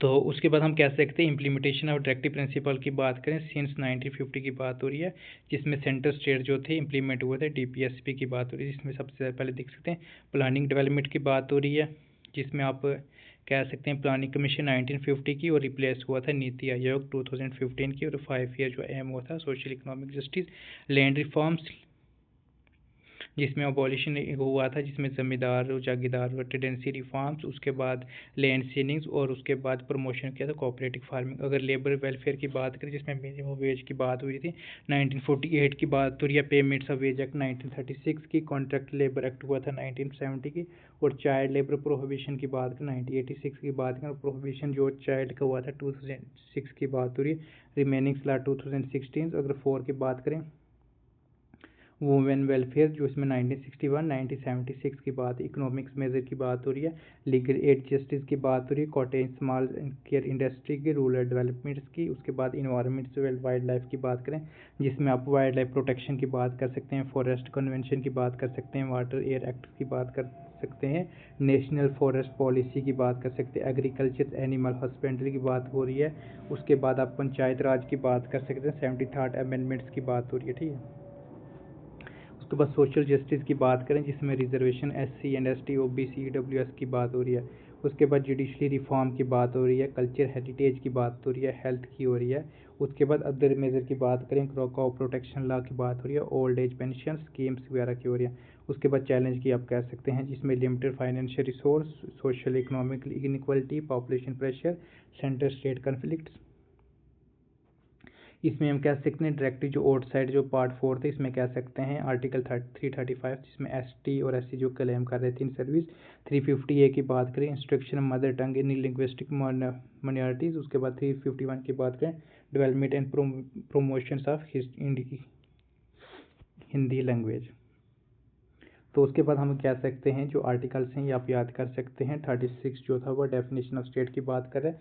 37 जो है एप्लीकेशन सब पार्ट फोर्थ प्रिंसिपल की, और उसके बाद आर्टिकल 38 की बात करें प्रमोट सोशल वेलफेयर कर रहा था। उस 39 की बात करें policy principles float principle to be followed. 39 की बात करें equal justice and free legal add.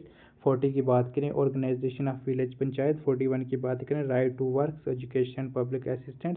42 की बात करें justice condition of work minority relief. उसके बाद 43 की बात करें लिविंग वेज वेलफेयर की बात हो रही है। 43A की बात करें इसमें वर्कर पार्टिसिपेशन इन मैनेजमेंट। 44 की बात करें यूनिफॉर्म सिविल कोड्स।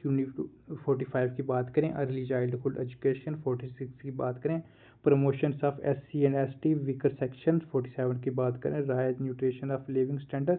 उसके बाद एग्रीकल्चर एनिमल हस्बेंड्री ऑर्गेनाइजेशन। 48 की बात करें इन्वायरमेंट प्रोटेक्शन फॉरेस्ट। उसके बाद कह सकते हैं 49 की बात करें प्रोटेक्शन ऑफ मोमेंटम हेरिटेज। उसके बाद 50 की बात करें सेपरेशन फ्रॉम एग्जीक्यूटिव।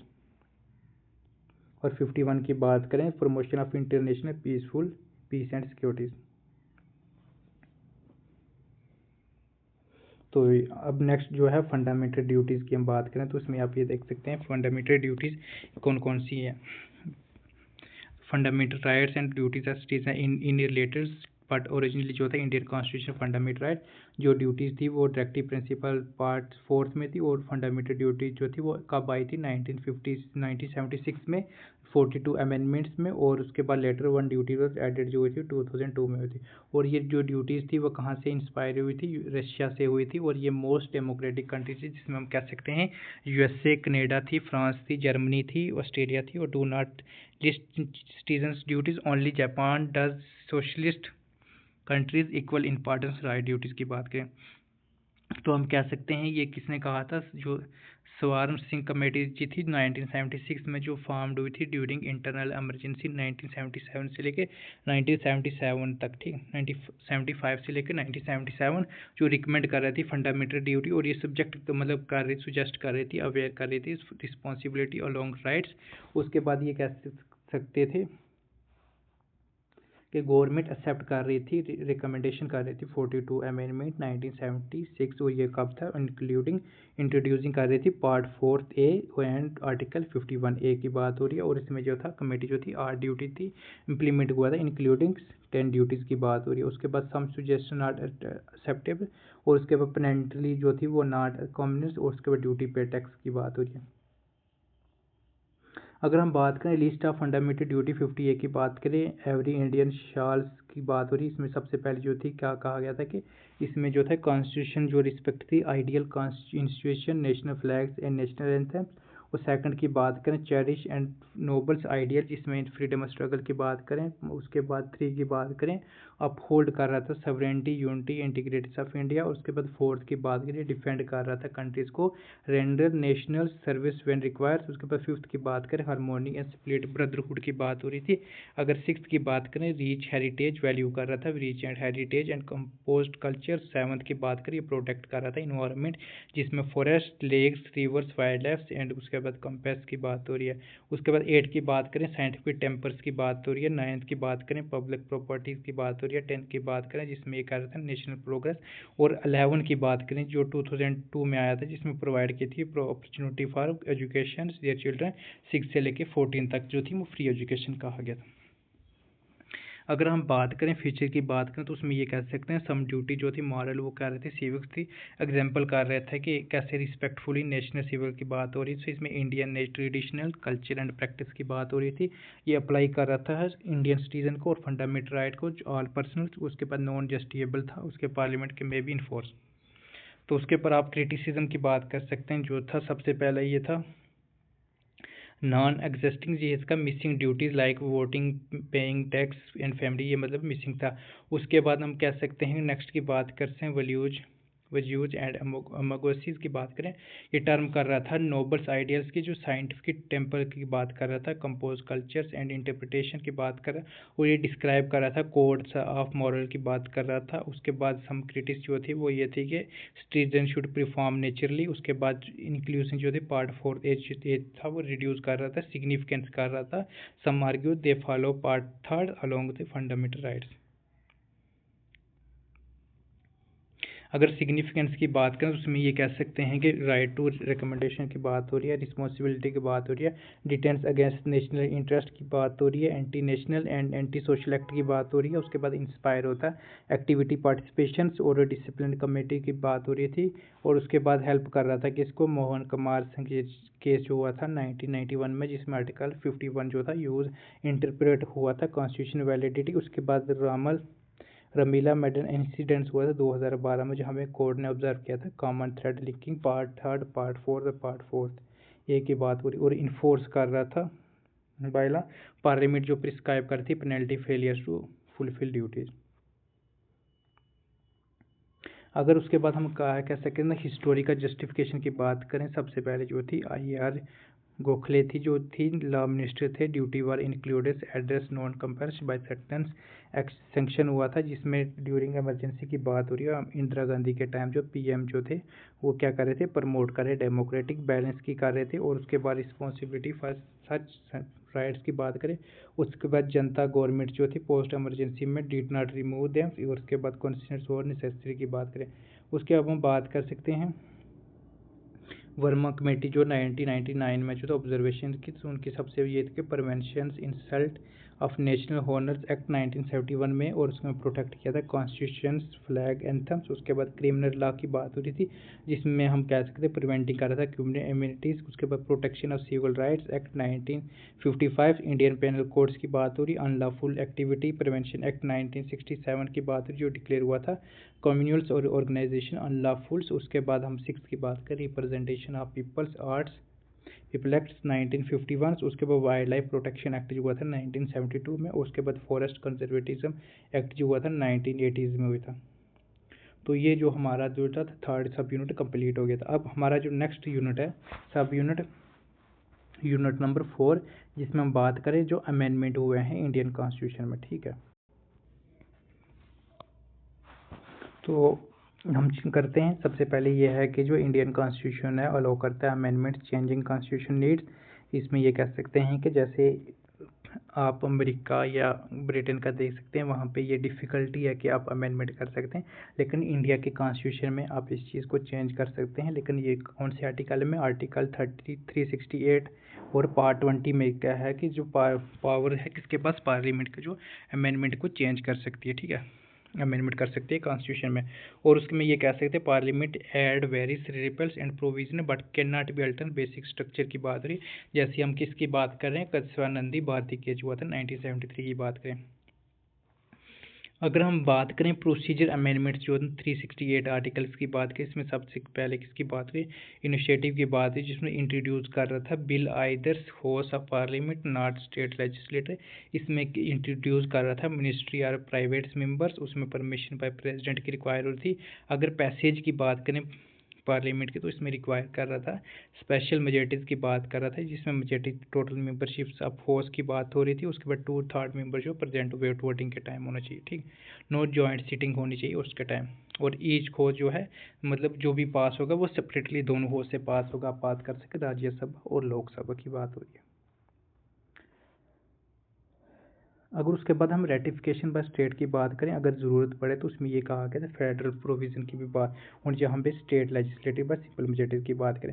अगर उसके बाद प्रेसिडेंट असेंट की बात करें तो उसमें ये कह सकते हैं जो बिल था वो प्रेसिडेंट के पास मतलब जब जाएगा तो उसमें passage parliament state ratification if needed president must assent can not be withhold with the return of bill 24 amendment 1971 made by majority की बात हो रही है। 5th की बात करें इंटरचमेंट की बात है, अवर्स जो था मतलब after assent the bill constitution amendment act बन गया था। अगर टाइप्स अमेंडमेंट की बात करें तो इसमें सबसे पहले जो है बाय सिंपल मेजॉरिटी की बात हो रही है, इसमें पार्लियामेंट की बात है, जिसमें ऑर्डिनरी की बात हो रही है, जिसमें आप क्रिएशन ऑफ न्यू स्टेट की बात करें, जिसमें बाउंड्री एरिया नेम्स की बात हो रही है।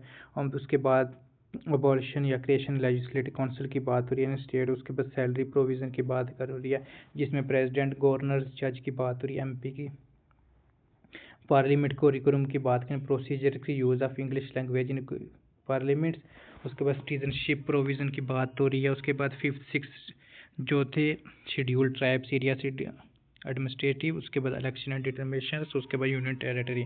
उसके बाद सेकंड की बात करें, बाय स्पेशल मेजॉरिटीज़ की बात करें तो इसमें आप ये देख सकते हैं रिक्वायर क्या थी, मेजॉरिटी ऑफ टोटल मेंबर्स, 2/3 जो मेंबर्स प्रेजेंट होने चाहिए वोटिंग के टाइम। उसमें अप्लाई होता था फंडामेंटल राइट, फंडामेंटल ड्यूटीज़ की बात हो रही है। उसके बाद directive principle of state policy की बात हो रही है। उसके ऑल अदर प्रोविज़न की भी ज़रूरत है। उसके बाद हम बात कर सकते हैं 3 पॉइंट की, तो इसमें ये कह सकते हैं बाय स्पेशल मेजॉरिटीज। उसके बाद स्टेट रेटिफिकेशन, इसमें 8 पॉइंट की ज़रूरत है। इसमें इलेक्शन ऑफ प्रेसिडेंट की बात हो रही थी, ये फेडरल स्ट्रक्चर के लिए। उसके बाद extension of union states executive power, supreme courts की बात हो रही है, हाई कोर्ट्स की। Distribution of legislative powers, good service tax council. उसके बाद लिस्ट ऑफ 7 शेड्यूल्स की बात हो रही है, representation of states in parliaments. उसके बाद आर्टिकल 368 की बात हो रही है जो रिक्वायर कर रहा था special majorities parliament ratification of state की बात करें। उसके बाद नो टाइम जो लिमिट था रेटिफिकेशन की बात हो रही है। उसके बाद तो क्रिटिसिज्म ये देख सकते हैं कि इसमें ये जो है no special bodies like constitution convention as USA. उसके बाद जो थी इंडस्ट्रियल पॉलिसी जो थी उसमें ये कहा गया था कि पार्लियामेंट्स को कैसे हम इसके ऊपर काम कर सकते हैं, मेजर अमेंडमेंट की बात हो रही है। उसके बाद नो टाइम फ्रेम की बात हो रही है, नो जॉइंट सिटिंग की बात हो रही है, प्रोविजन की भी बात हो रही है। उसके बाद सिग्निफिकेंट प्रोसीजर की बात करें तो इसमें यह था कि डिस्प्यूट क्रिटिसिज्म जो था वो सिंपल, बेस्ड एंड इफेक्टिव था, it can not be change की बात हो रही थी। उसके बाद केसी वेरी की बात करें, इसमें यह कहा गया था कि दो प्रोसीजर स्ट्राइक जो थे good balancing between flexible and rigidity की बात हो रही है।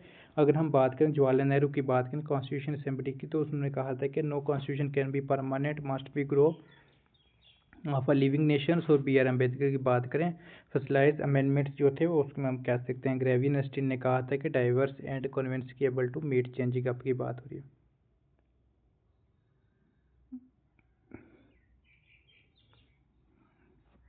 अगर हम बात करें emergencies of the basic structure की बात करें तो उसमें ये कह सकते थे constitution into force can parliament amendment fundamental right under article 368।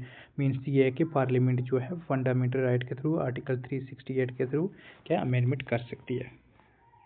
इसमें हम कह सकते हैं the issue reach the supreme court जो था लैंडमार्क केसेस जिसमें डॉक्ट्रिन बेसिक स्ट्रक्चर की बात हो रही थी।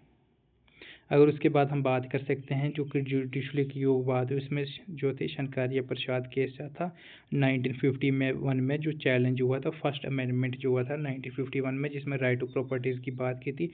Parliament can amendment fundamental right under article 368 की बात हमने कर ली, और लॉ जो था आर्टिकल 13 की जो प्रेफरेंस करा था नॉन कॉन्स्टिट्यूशन अमेंडमेंट का। उसके बाद संजय केस की जो था 1964 में, और रीफर्म्स होता है शंकरा प्रसाद प्रिंसिपल जो constitution amendment not law under article 13 की बात है। उसके गोलानाथ केस की बात करें 1967 में जो 17 अमेंडमेंट में हुआ था, और उसके बाद 24 अमेंडमेंट एक्ट की बात करें तो उसमें गोलानाथ केस की बात है आर्टिकल 13 से लेकर एंड आर्टिकल 368 की बात करें। उसके बाद केशवानंदी भारती केस की बात करें तो उसमें हम कह सकते हैं गोलानाथ जो था सुप्रीम जो था वो ओवर रूल्ड था, और गोलानाथ उसका अपहल्ड था 24 अमेंडमेंट को इंट्रोड्यूस किया था डॉक्ट्रिन्स ऑफ बेसिक स्ट्रक्चर, जिसमें पार्लियामेंट का एंड फंडामेंटल राइट्स जो था वो but can not B basic structure of की बात हो रही है। उसके बाद इंदिरा गांधी की बात करें तो उसमें 39 जो था अमेंडमेंट की बात हो रही थी, और उसके बाद जो था court can held violets basic structure. उसके बाद 42 की बात करें जो था 42 अमेंडमेंट 1976, इसमें यह कहा कि अटेम्प्ट करना ऑल जुडिशरी लिमिटेशन। पार्लियामेंट्स की बात हो रही है अनलिमिटेड अमेंडमेंट पावर्स। इसमें सुप्रीम कोर्ट की बात करें मेनवेरा जो थी मिल केस की बात हुई जिसमें जुडिशली रिव्यू बेसिक फीचर की बात करें। अगर उसके बाद करें 8 की बात करें 8 पॉइंट की, तो उसमें वुमेन रिजर्वेशन जो 1980 में हुआ था जिसमें बेसिक स्ट्रक्चर डॉक्ट्रिन की बात हुई थी, और ये अप्लाई हुआ था। अमेंडमेंट कब हुआ था 1973 केशवानंदी भारती की जजमेंट के टाइम। तो उसके बाद हम बात कर सकते हैं कि एलिमेंट ऑफ बेसिक स्ट्रक्चर की बात करें क्या क्या ज़रूरत है, तो आप उसमें देख सकते हैं सुप्रीमेंसी ऑफ कॉन्स्टिट्यूशन की बात हो रही है, sovereign democracy and republic nature, secular characteristics, separation of power, legislative, executive, judicially, federal characteristics, unitary and integration of India, welfare state जिसमें सोशल इकोनॉमिक जस्टिस की बात हो रही है, उसमें judiciary review, fundamental and dignity of individual, parliament systems, rule of law, balance between fundamental rights and directive principle equality, free and fair election, independent judiciary, limited powers and parliament to amendment constitution.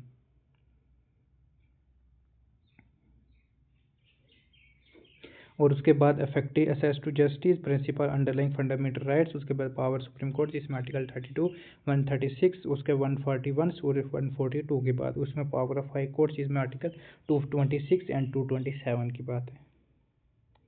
तो उसके आप ये case याद करके, Swanandi Bharti case 1973, Indira Gandhi जो था 1975, मिनरिया wheel जो थी 1980, सेंट्रल कोलफील्ड 1980, भीम सिंह जी जो थे 1980, SP स्मार्त कुमार 1986, उसके बाद S Sambamurthy 1986, Delhi judiciary service association 1991, Indira Swami 1992, Kumar Padma Prasad 1992, उसके बाद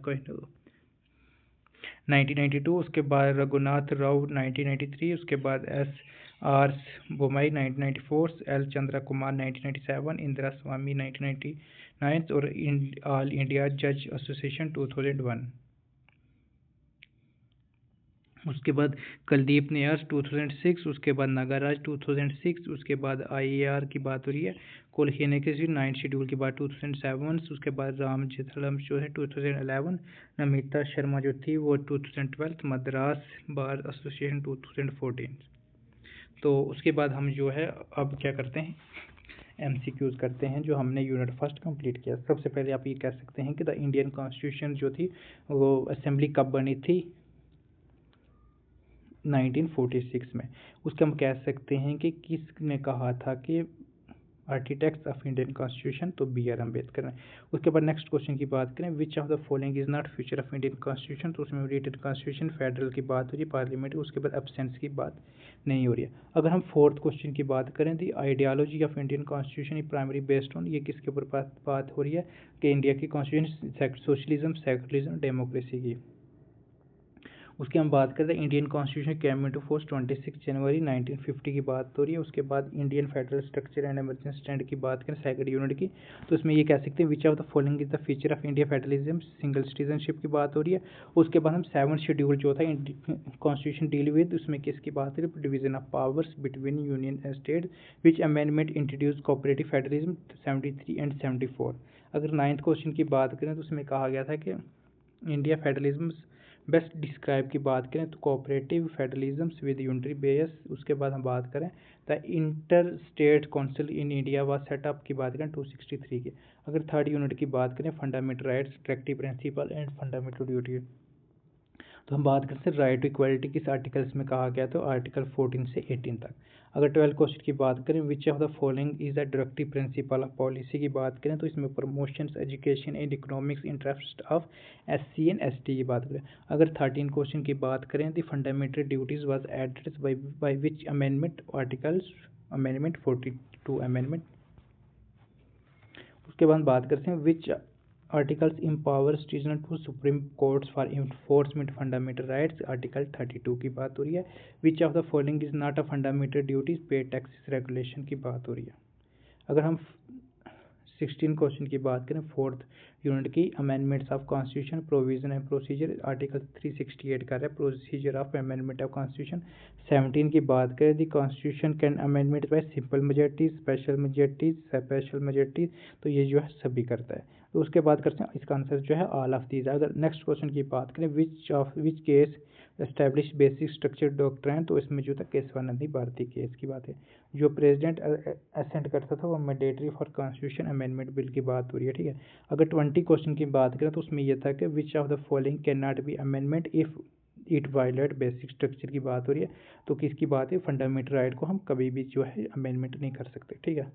तो ये जो हमारा फर्स्ट यूनिट था वो कंप्लीट हो चुका है। आप बताएं आपको क्लास कैसी लगी। अगर इसको आपकी PDF चाहिए तो मैं आफ्टर जो फोर्थ क्लास मतलब फोर्थ यूनिट कंप्लीट हो जाएंगे उसके बाद हम अपने टेलीग्राम चैनल पे शेयर कर देंगे, तो आप हमारा टेलीग्राम चैनल ज्वाइन कर सकते हैं। उसका नाम है पॉलिटिकल साइंस बाय शहबाज लक्की, ठीक है। आज के लिए इतना ही काफ़ी। ओके बाय, टेक केयर, अपना ख्याल रखें। और उसके बाद जो फ्लड्स वगैरह आ रहे हैं तो उससे दूर रहें, जो तवी के ब्रिज की तरफ ना जाएँ। तो आज के लिए इतना ही काफ़ी। Okay bye, have a nice day.